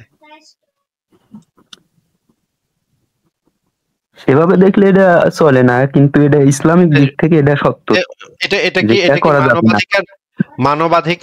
মানবাধিকারের দৃষ্টিকোণ থেকে এই আইন কি পৃথিবীর কোন সভ্য দেশ গ্রহণ করবে? এটা তো মানবাধিকার, হ্যাঁ এটা গ্রহণ করবে না, তবে যেটা সত্য যদি ত্যাগ করে তাহলে তার জন্য সত্য কি মিথ্যা সেটা তো প্রমাণের উপর নির্ভর করে। সত্য আপনি যত চিক্কুর পারেন ইসলাম সত্য সত্য ভাই সত্য ভাই ইসলাম সত্য ভাই ইসলাম সত্য, এটা চিক্কুর পারলে তো লাভ নাই। হ্যাঁ, আপনাকে সেই রকম প্রমাণ তো দিতে হবে। আপনার কাছে কি আল্লাহ বা আল্লাহর কোনো প্রমাণ আছে? আল্লাহ তো সে নিজে কখনো দেখা দিবে না। আরে দেখা দিবে কি দিবে না সেটা তো আপনাকে জিজ্ঞেস করি নাই। দেখা দিবে নাকি দেখা দিবে না এটা তো জিজ্ঞেস করি নাই। আপনার কাছে আল্লাহ যে আছে এর কোনো প্রমাণ আছে নাকি সেটা জিজ্ঞেস করছি। হ্যাঁ অবশ্যই আছে, কারণ একাধিক প্রমাণ আছে। তাহলে একটা প্রমাণ দেখান আমাদেরকে, একটা প্রমাণ দেখান ভাই। মহাবিশ্ব সৃষ্টি সম্পর্কিত অনেক তথ্য দেওয়া আছে কোরআনের মধ্যে, যেগুলোই তো প্রমাণ করে স্রষ্টা বলতে একজন আছে। মহাবিশ্ব সম্পর্কে অনেক তথ্য তো আমাদের মানে স্কুলের বিজ্ঞান বইতেও দেয়া আছে। যে কোনো একটা বিজ্ঞান বই খুললে সেখানেও তো সেই তার থেকে অনেক ভালো কথা বলা আছে, কোরআনের থেকে অনেক অনেক অনেক ভালো আপডেটেড কথা, অনেক বিস্তারিত কথা। ভাই একটু কথাটা আগে শুনে নেন, কথাটা আগে শুনা বোঝার চেষ্টা করেন, তারপর কথা বলা শুরু করেন। কথার মাঝখানে শব্দ করেন না। যে কোনো একটা বিজ্ঞানের বই নিলেই তো সেখানে আমরা দেখতে পাই যে মহাবিশ্ব সম্পর্কে অনেক কথা বলা আছে সেখানে। মহাবিশ্ব এটা এখন আপনি যে বলতেছেন কোরআনে বিজ্ঞানের কথা বলা আছে, এটা বলছেন তো তাই না? না বিজ্ঞানের না, অর্থাৎ মহাবিশ্ব সৃষ্টি সম্পর্কে বলা আছে, এটা আমি বলছি। মহাবিশ্ব যে সৃষ্টি হয়েছে এরকম কোনো কথা তো কোনো বিজ্ঞানীরা বলে নাই। তারা বলতেছে মহাবিশ্বের উৎপত্তি ঘটছে বা উদ্ভব হয়েছে। সৃষ্টি শব্দটা তো সৃষ্টি যেটা হচ্ছে কোরআনের ইসলামের দৃষ্টিতে যেটা সৃষ্টি, যে একদম কিছুই না থেকে আল্লাহ পাক হও বললো আর সবকিছু হয়ে গেল, তাৎক্ষণিক ভাবে সবকিছু হয়ে গেল, কোন বললো আর কিছু হয়ে গেল, এইরকম কোনো কথা তো আমি কোনো বিজ্ঞানের বইতে পাই নাই ভাই। বিজ্ঞান তো সব তথ্য একরকম দেয় না, অনেক সময় ভুল দেয়। এতদিন আমরা জানতাম যে এখন বিজ্ঞান কতটা সত্য। আপনি একটু আগে বললেন যে মহাবিশ্বের সৃষ্টি সম্পর্কে নাকি কোরআনে অনেক ভালো ভালো কথা বলা আছে যেগুলা বিজ্ঞানেও নাকি বিজ্ঞানের সাথে নাকি মিলা গেছে, কিন্তু মানে কোরআনে যে কথাটা বলা আছে, কোরআনে যে কথাটা বলা আছে যে আল্লাহ পাক হও বললো, কোন বললো আর সবকিছু হয়ে গেল, আপনি এমনে এমনে হয়ে গেল, এরকম কোন কথা, এটা তো বেসিক কথা, এটা তো ফাউন্ডেশন। হ্যাঁ, এই কথাটাই তো বিজ্ঞান মানে না, যে কোনো কিছু কেউ একজন হওয়া কইছে আর হয়ে গেছে, এরকম কোনো কথাই তো কোনো বিজ্ঞানের বইতে আমি পাই নাই ভাই। তাহলে কোনটা মিললো? আপনি কোনটা মিলার কথা বললেন? মেলা বলতে এই যে মহাকাশ যে সম্প্রসারণ হচ্ছে, অর্থাৎ 1922 সালে যে আলেকজান্ডার ফ্রিডম্যান মহাকাশ সম্প্রসারণ হচ্ছে এরকম কোনো কথা কোরআনে বলা নাই। কোরআনে যেটা বলা আছে আল্লাহ মহাবিশ্বকে সম্প্রসারিত করেছেন, পাস্ট টেন্সে বলা আছে, সেটা করা শেষ। আল্লাহ এখনো করেছেন এটা না, কথাটা আগে শুনে নেন ভাই, কথাটা আগে শুনে নেন। আপনি যদি আমাকে দেখাইতে পারেন যে কোরআনে এখনো আল্লাহ পাক মহাবিশ্বকে সম্প্রসারণ করছেন, মানে এটা কন্টিনিউয়াস টেন্স, সেটা যদি দেখাইতে পারেন তাহলে আপনার কথা আমি মেনে নিব। জান আপনি আমাদেরকে একটু দেখান যে আল্লাহ কোরআনে বলা আছে কন্টিনিউয়াস টেন্সে বলা আছে যে আল্লাহ পাক এখনো মহাবিশ্বকে সম্প্রসারণ করছেন, এটা একটু দেখান। সূরা সম্ভবত সূরা হজ আয়াত নাম্বার 46 এই আয়াতের মধ্যে জানেন না আপনি কি মানে দলিল প্রমাণগুলো নিয়ে আসছেন? ভাই আমার লাইভে আইসা যখন কারোর কথা বলতে হয় তখন তো দলিল প্রমাণ সহ আইসা কথা বলতে হয়, তাই না? হ্যাঁ তাহলে আপনি তো দলিল প্রমাণ কিছু নিয়ে আসেননি, হুদাই বকবক করতেছেন। আছে, দুইটা আছে ভাই। সূরা হাজের আয়াত নাম্বার 46, এখানে আল্লাহ তাআলা বলতেছেন যে নিশ্চয়ই আমি আকাশ সম্প্রসারণকারী, এই কথাটা বলা আছে। সম্প্রসারণকারী সেখানে যেটা বলা আছে, আগে আসমান এবং জমিন একত্রে মিশেছিল এবং আল্লাহ পাক এই দুইটাকে সম্প্রসারিত করেছেন পাস্ট টেন্সে, মানে অতীতকালে আল্লাহ পাক সম্প্রসারণ করেছিলেন, এটা পাস্ট টেন্সে। এখনো সম্প্রসারিত করছেন। আপনাকে আমি স্পেসিফিকলি জিজ্ঞেস করেছি, ভাই আমার কথা একটু শুনে, দয়া করে কথাটা একটু শুনে তারপর উত্তর দিয়েন। কোরআনে যেটা বলা আছে যে, এই কথা অনেক ধর্মগ্রন্থে বলা আছে, এই কথা মানে হিন্দুদের ধর্মগ্রন্থে বলা আছে যে মানে ব্রহ্মা মহাবিশ্বকে সম্প্রসারিত করেছে, বড় করেছে, একটা ব্রহ্মাণ্ড বলে, বাংলা ভাষায় বলে ব্রহ্মাণ্ড। এই ব্রহ্মাণ্ড আগে ছোট ছিল, এটা বড় করছে। হ্যাঁ, ব্রহ্মা এটা বড় করছে। এই কথা মিশরের যে ধর্মগুলা ছিল সেই ধর্মগুলা তো একই কথা বলা ছিল, যে আগে একদম লাগানো ছিল, আসমান এবং জমিন আগে লাগানো ছিল, তারপরে ওদের যে মিশরের যে সৃষ্টিকর্তা সেটাকে সম্প্রসারিত করেছে। এই কথা বহু ধর্মগ্রন্থে বলা আছে, কিন্তু কোন ধর্মগ্রন্থে বলা নাই যে এখনো সম্প্রসারিত করছেন। এইটা কোনো ধর্মগ্রন্থে বলা নাই, কোরআনেও এটা বলা নাই। আপনাকে আমি জিজ্ঞেস করেছি যে কোরআনে কন্টিনিউয়াস টেন্সে এটা বলা আছে, সেটা একটু দেখান আমাদেরকে, আমরা একটু বের করে দেখি। বলেন, আনমিউট করে বলেন। সরি, আল্লাহ কোরআনে যে বলছে নিশ্চয়ই আল্লাহ তাআলা আসমান সম্প্রসারণ করেছিলেন, এটা একটা বলছেন আপনি, এটা শুরুর কথা বলা হয়েছে, তাই না ভাই? এইখানে যে জিনিসটা বলা আছে সেই তাফসিরগুলো আপনি পড়েন, ইবনে কাসিরের তাফসির পড়েন, অথবা ডক্টর আবু বকর জাকারিয়ার তাফসির পড়েন। সেখানে পরিষ্কারভাবে বলা আছে যে এটা অতীতে ঘটে যাওয়া একটা ঘটনা, অতীতে ঘটে যাওয়া একটা ঘটনা। ঠিক আছে? হ্যাঁ ঠিক আছে। আপনাকে আমি যেটা জানতে চেয়েছি যে এখনো যে ঘটছে, এখনো যে হচ্ছে সম্প্রসারিত, যে এখনো হচ্ছে, সেইটা কোরআনের কোথাও বলা আছে কিনা সেটা একটু বের করে দেখান, তাহলে আমরা সেটা নিয়ে আলোচনা করতে পারি। এটা এই মুহূর্তে আমার ওইটার দলিল নাই, তবে আমি আগামী কাল কিংবা অন্য কোনো দিন লাইভ করেন, ওই দিন আমি ওইটার প্রমাণ আনবো। সেই দিন যেটা দলিল পাবেন সেই দিন সেটা নিয়ে আসেন। ঠিক আছে, ওইটা তাহলে বাদ দিলাম। তার মানে আচ্ছা, এই যে সম্প্রসারিত যে হচ্ছে, মহাবিশ্ব যে সম্প্রসারিত হচ্ছে, এই কথাটা আপনি জানছেন কোথা থেকে? এখনো যে হচ্ছে, এখনো যে সম্প্রসারিত হচ্ছে, হ্যাঁ, এটা কোনো বিজ্ঞানের বইতে পাইছেন নাকি? বিজ্ঞানের বইতেও পাইছি, তারপরে আবার এই যে কোরআনের ইসেও আমি সম্ভবত দেখছি, কিন্তু এটা দলিল দিতে পারতেছি না। কোরআনে তো আপনি পান নাই তো, এটা এখনো এটা বললেন না, তাইলে ওইটার কথা এখনো বললেন না। কিন্তু সম্প্রসারিত হচ্ছে, হাবল টেলিস্কোপ দিয়ে দেখে যে বিজ্ঞানীরা এই বিষয়ে নিশ্চিত হয়েছে যে মহাবিশ্ব সম্প্রসারিত হচ্ছে, এই কথাটা তো আপনি একটা বিজ্ঞানের বইতে পাইছেন নাকি? হ্যাঁ, তাহলে এই যে বিজ্ঞানের বইয়ের বাইরে আরেকটা কথা বলি, এই বিজ্ঞানের বইটা, যে বিজ্ঞানের বইটাতে এটা লেখা ছিল মহাবিশ্ব সম্প্রসারিত হচ্ছে, এই বইটা কি আল্লাহ লিখছে নাকি কোনো মানুষে লিখছে? এটা মানুষ আবিষ্কার করেছে যে মহাবিশ্ব সম্প্রসারিত হচ্ছে। আচ্ছা, তাহলে ওই বইটাতে তো মহাবিশ্ব একদম ভালো সঠিক কথাটা লেখা আছে, তাইলে আপনি কেন এটা মানতেছেন না যে ওই বইটা আল্লাহ লিখছে? ওই বইটা তো আল্লাহ কথাটা বলতে পারি না। ওই বইয়ের যে লেখক সেই ব্যাটারে নিশ্চয়ই আল্লাহ এসে বলে দিছে নাকি? না, এটা কখনোই না। তাহলে ওই ব্যাটা পাইলো কোত্থেকে? এটা তো ভাই আবিষ্কার করতেছে। একটা কথা কোরআনের মধ্যে বলা আছে যে তোমরা আমার সৃষ্টির দিকে তাকাও, অর্থাৎ মানে আপনি একটা বইতে যদি একটা সঠিক কথা দেখেন, মনে করেন একটা বইতে লেখা আছে 2 আর 2 যোগ করলে 4 হয়, এইটা সঠিক কথা নাকি? হ্যাঁ সঠিক, অবশ্যই।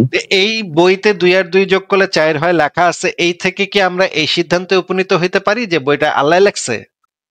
যদি সঠিক হয়, তথ্যটা যদি সঠিক হয়, সেইখান থেকে কি এই সিদ্ধান্তে আসা যায় যে বইটা আল্লাহ লেখছে?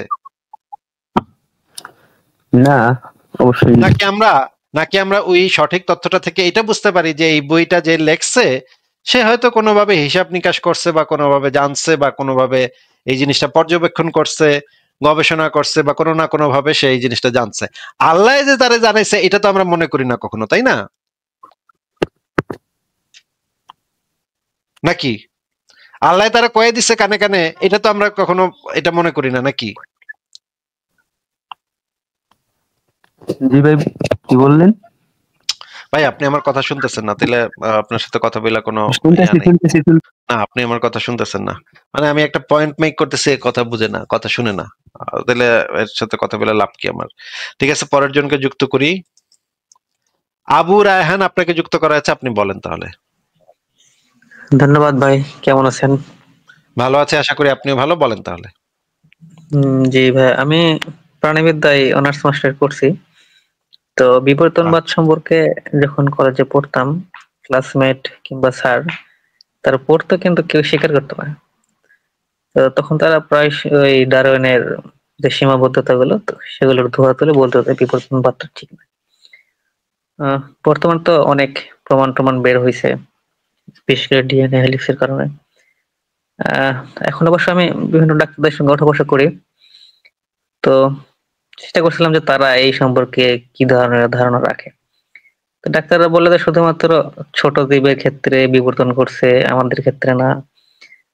বিশেষ করে আবার দেখি যে ডাক্তাররা এই বিবর্তনবাদটাকে বিশ্বাসই করে না, অথচ তারা প্রতিনিয়ত বিবর্তনবাদের মুখোমুখি হচ্ছে চিকিৎসা ক্ষেত্রে। আসলে এই বিষয়টা আপনি কিভাবে দেখেন? এটা তো বোঝাই যায় যে তারা তাদের ধর্মীয় অন্ধবিশ্বাসের কারণে এটা স্বীকার করতে চাচ্ছে না, কিন্তু তারা যে মেডিসিন গুলা দেয় সেগুলো তো বিবর্তন তত্ত্বের উপর নির্ভর করেই সেই মেডিসিন গুলা বানানো হয়েছে। যেমন ধরেন তারা অ্যান্টিবায়োটিক খাইতে কম খাইতে বলে, তাই না? অ্যান্টিবায়োটিক বেশি খাইলে যে ওগুলার রেজিস্ট্যান্স পাওয়ারটা বৃদ্ধি পেয়ে যায়, তাই না? ওরা ওদের নিজেদের ভিতরে ওরা পরিবর্তন ঘটায় নেয় এবং সেই অ্যান্টিবায়োটিকটার সম্পর্কে এক ধরনের রেজিস্ট্যান্স তারা তাদের ভিতরে তৈরি করে, নাকি? জি, আমি একজন এমপিও, এবং যখন আমি ডাক্তারদের কাছে আমাদের প্রোডাক্টগুলো প্রমোশন করি, আমরা তাদেরকে বিস্তারিত জানাই যে কিভাবে জীবাণুগুলো রেজিস্ট্যান্ট হয়ে যাচ্ছে, ব্যাকটেরিয়া গুলো। তখন তারা এগুলো বোঝে, বলে যে ভালো অ্যান্টিবায়োটিক গুলো আছে নাকি আপনাদের কোম্পানির। তো তারপরে শেষে তখন হয়তো, যেহেতু আমরা ডাক্তারদের সঙ্গে অনেক সময় ফ্রি হই, তো ভালো সম্পর্কে জিজ্ঞাসা করলে তারা এই বিষয়টা এড়িয়ে চলে। বিশ্বাস কিন্তু করতে চায় না। ছোট প্রাণীর ক্ষেত্রে ঘটে, বড় প্রাণীর ক্ষেত্রে ঘটে না। কিন্তু ছোট প্রাণী এবং বড় প্রাণী তো সব একই জিনিস, একই কোষ দিয়ে, মানে কোষ দিয়ে তো তৈরি, নাকি? হ্যাঁ, তারা এই যে আমাদের বিশ্বতে মানে অনেক লক্ষ লক্ষ বছরের ব্যবধানে এই যে বিবর্তনের ধারাটা অব্যাহত থাকে, এই জিনিসটাকে স্বীকার করতে চায় না। মানে ছোট জিনিসের ক্ষেত্রে ঘটে, বড় জিনিসের ক্ষেত্রে ঘটে না, এইটা এটার মানে ইয়াটা কি, এটার মানে এটা কিভাবে তারা পাইল? আচ্ছা, তারা কি কুকুরগুলা যে আগের ইয়া ছিল, নেকড়ে ছিল, এবং কুকুরের যে এখন নানা জাতের কুকুর এখন আমাদের দেশে বিদেশে পাওয়া যায়, এই কুকুরগুলাও দেখে না নাকি? হ্যাঁ, এই যে খুব ভালো একটা কথা বলছেন। কিছুদিন আগে একটা কুকুরকে ডাক্তারের কাছে নিয়ে আসা হয়েছিল ভ্যাকসিন দেওয়ার জন্য, র্যাবিস ভ্যাকসিন। হ্যাঁ, তো আমি তারে বললাম যে স্যার, এটা কি মডিফাই করা কুকুর কিনা, কারণ এই ধরনের কুকুর তো আসলে পাওয়া যায় না, অনেক পালা। তো উনি বললেন যে হ্যাঁ, এগুলো বিজ্ঞানীদের নতুন আবিষ্কার। তো পরবর্তীতে যখন রোগীটা চলে গেল, আমি তখন তারা জিজ্ঞাসা করলাম যে স্যার, আপনি তো বললেন যে এটা মডিফাই করা, তারপর আপনি বিবর্তনবাদে বিশ্বাস করেন না কেন? তখন তারা চুপচাপ থাকে, কথা বলে না। আচ্ছা, তারা কি যে মানে আমাদের কৃষি মানে বিভিন্ন ধরনের ধান আছে, বিভিন্ন ধরনের চারা আছে যেগুলো হচ্ছে গিয়ে মিক্সচার, তাই না? ডিএনএ ইয়া করে তারা মডিফাই করে তারা বিভিন্ন ধরনের উন্নত জাতের ধান তৈরি করে, নাকি ভাই? এটা তো জানেন। এগুলা কিভাবে হয় তাহলে? ওনারা এগুলো বিশ্বাস করতে চায় না। তাদেরকে জিজ্ঞাসা করলে বলে যে প্রজাতির বৈচিত্র্য হয়তো হচ্ছে, কিন্তু একটা প্রাণী থেকে আরেকটা প্রাণীতে ট্রান্সফার হওয়া বা প্রজাতির বৈচিত্র্য কেমন করে হচ্ছে তাহলে? হ্যাঁ, ওনারা বলে যে জাস্ট প্রজাতিটা ওই যে একটু শক্তিশালী হইতেছে, এগুলোর মধ্যে বিশেষ তাদের সীমাবদ্ধ রাখে।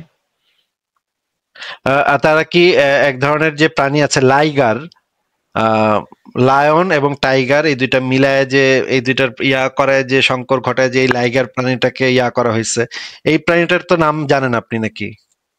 হ্যাঁ, আমি তো জানি। না, এই আমি তো প্রাণীটা বিবর্তন সম্পর্কে বিশ্বাসী, কিন্তু তাদের থেকে জানতে চাইলে তারা এইগুলো স্বীকার করে। এইটা জানতে এই চাচ্ছিলাম প্রাণীটা যে এই প্রাণীটা হ্যাঁ, তাহলে হইলো কেমনে? এটা কিভাবে সম্ভব হইলো? এগুলো তো ক্রসিং ওভার। তাহলে তো মানে কি বলবো, মানে একদম বাস্তব, অনেক বাস্তব প্রমাণ থাকার পরেও যদি তারা এই জিনিসটা না মানে, তখন তো বোঝা যায় যে সেই জিনিসটা তারা তাদের অন্ধবিশ্বাসের কারণে মানতেছে না। হ্যাঁ, এটা আমরা যেহেতু ডাক্তারদের সঙ্গে উঠা বসা করি, তো তারা তো অনেক উচ্চ শিক্ষিত মানুষ, কিন্তু এই যে উচ্চ পর্যায়ের শিক্ষিত মানুষগুলো যে ধর্মান্ধ, এই ব্যাপারটা জানতে চাইতেছিলাম যে আসলে এত ধর্মান্ধতা কেন তাদের মধ্যে ছড়িয়ে পড়তেছে।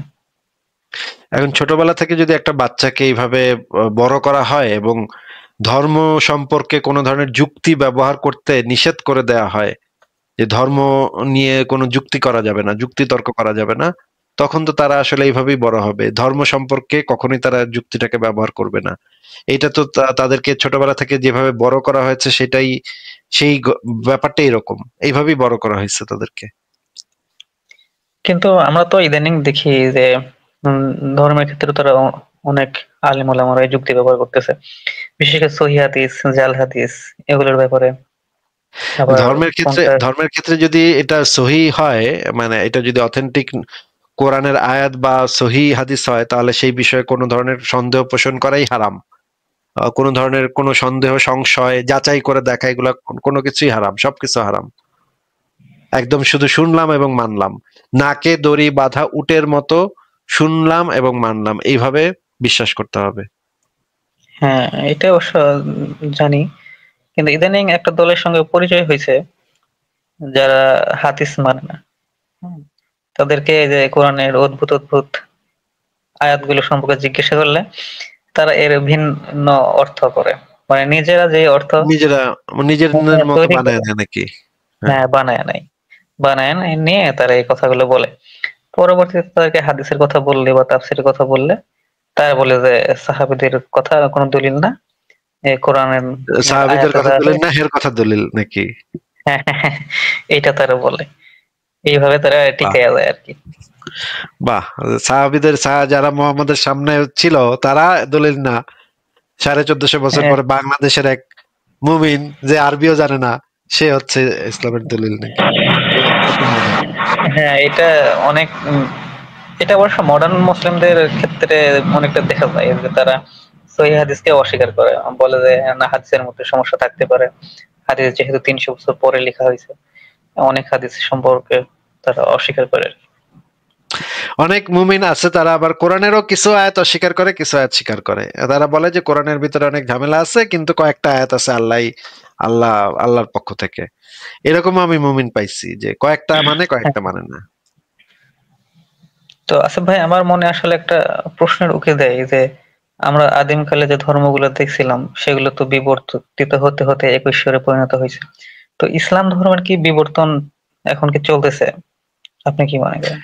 ইসলাম ধর্মের বিবর্তন তো অবশ্যই চলতেছে সময়ের সাথে সাথে। এই যে দেখেন, একটু আগে আলাপ করলাম যে ছবি তোলা একসময় হারাম ছিল, ফতোয়া দিত আমাদের হুজুরেরা, ওয়াজে বলতো ছবি তোলা হারাম, সম্পূর্ণ হারাম। 50 বছর আগে এই জিনিস আমি অনেক জায়গাতে শুনছি, মানে শুনছি মানে অনেক বইতে পড়ছি আর কি। 50 বছর আগে এটা বাংলাদেশে খুবই প্রচলিত ছিল যে ছবি তোলা হারাম। তারপরে আস্তে আস্তে দেখা গেল এখন মানে হুজুররা লাইভে আসে, ছবি তোলে, ফেসবুকে নিজের ছবি দেয়, সেলফি তোলে, কত কিছু করে এখন। মানে এই যে পরিবর্তন হইতেছে, তারা এখন হারামটারেও হালাল করে নিচ্ছে। মানে একটু ব্যাখ্যা ট্যাখ্যা দিয়ে হালাল করে নিচ্ছে, এদিক সেদিক ব্যাখ্যা দিয়ে হালাল করে নিচ্ছে। এরকম পরিবর্তন তো প্রতিনিয়ত হচ্ছে। হুজুরেরা এখন ওই যে বর্বর আয়াতগুলা বলতে একটু সংকোচ বোধ করে, তারা একটু ঘুরায় ফিরায় বলে, পেঁচায় পেঁচায় বলে, যেন মানছে না বুঝে, সহজে যেন না বোঝা না যায়, এই জন্য পেঁচায় পেঁচায় বলে। এই যে আধুনিক সভ্যতার সাথে আধুনিক সভ্য সমাজের সাথে যে সংঘাতটা তৈরি হচ্ছে, এটার কারণেই তো ইসলামের পরিবর্তন আসতেছে। কিন্তু ইসলামের যে মূল সমস্যাটা হচ্ছে ইসলামে এই কোন ধরনের সংযোজন বিয়োজন এই জিনিসগুলা নিষেধ। এই কারণে ইসলামের সংস্কারটা একটু ধীরে চলছে। অন্য ধর্মগুলা সংস্কার হয়ে গেছে, অনেকগুলাই মোটামুটি হয়ে গেছে, কিন্তু ইসলামেরটা একটু ধীর গতিতে চলতেছে। হ্যাঁ, আমরাও তো বাংলাদেশে দেখতেছি যে একটা মডার্ন মুসলিম তৈরি হচ্ছে, যারা এই বড় বড় আইনগুলো মানতে চায় না, কিন্তু আলিম ওলামারা তো সেটা মানবে না।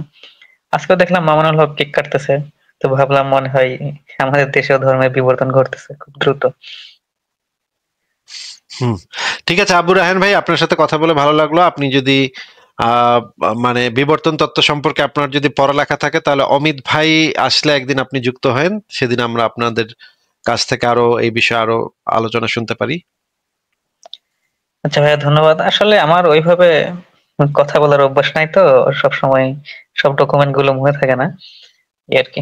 না, আমাদেরও কারোরই অভ্যাস ছিল না, কিন্তু আমরা আস্তে আস্তে কথা বলতে বলতে অভ্যাসটা হয়ে গেছে আর কি। ঠিক আছে, আপনাকে তাহলে বিদায় জানাই, ভালো থাকেন। ঠিক আছে।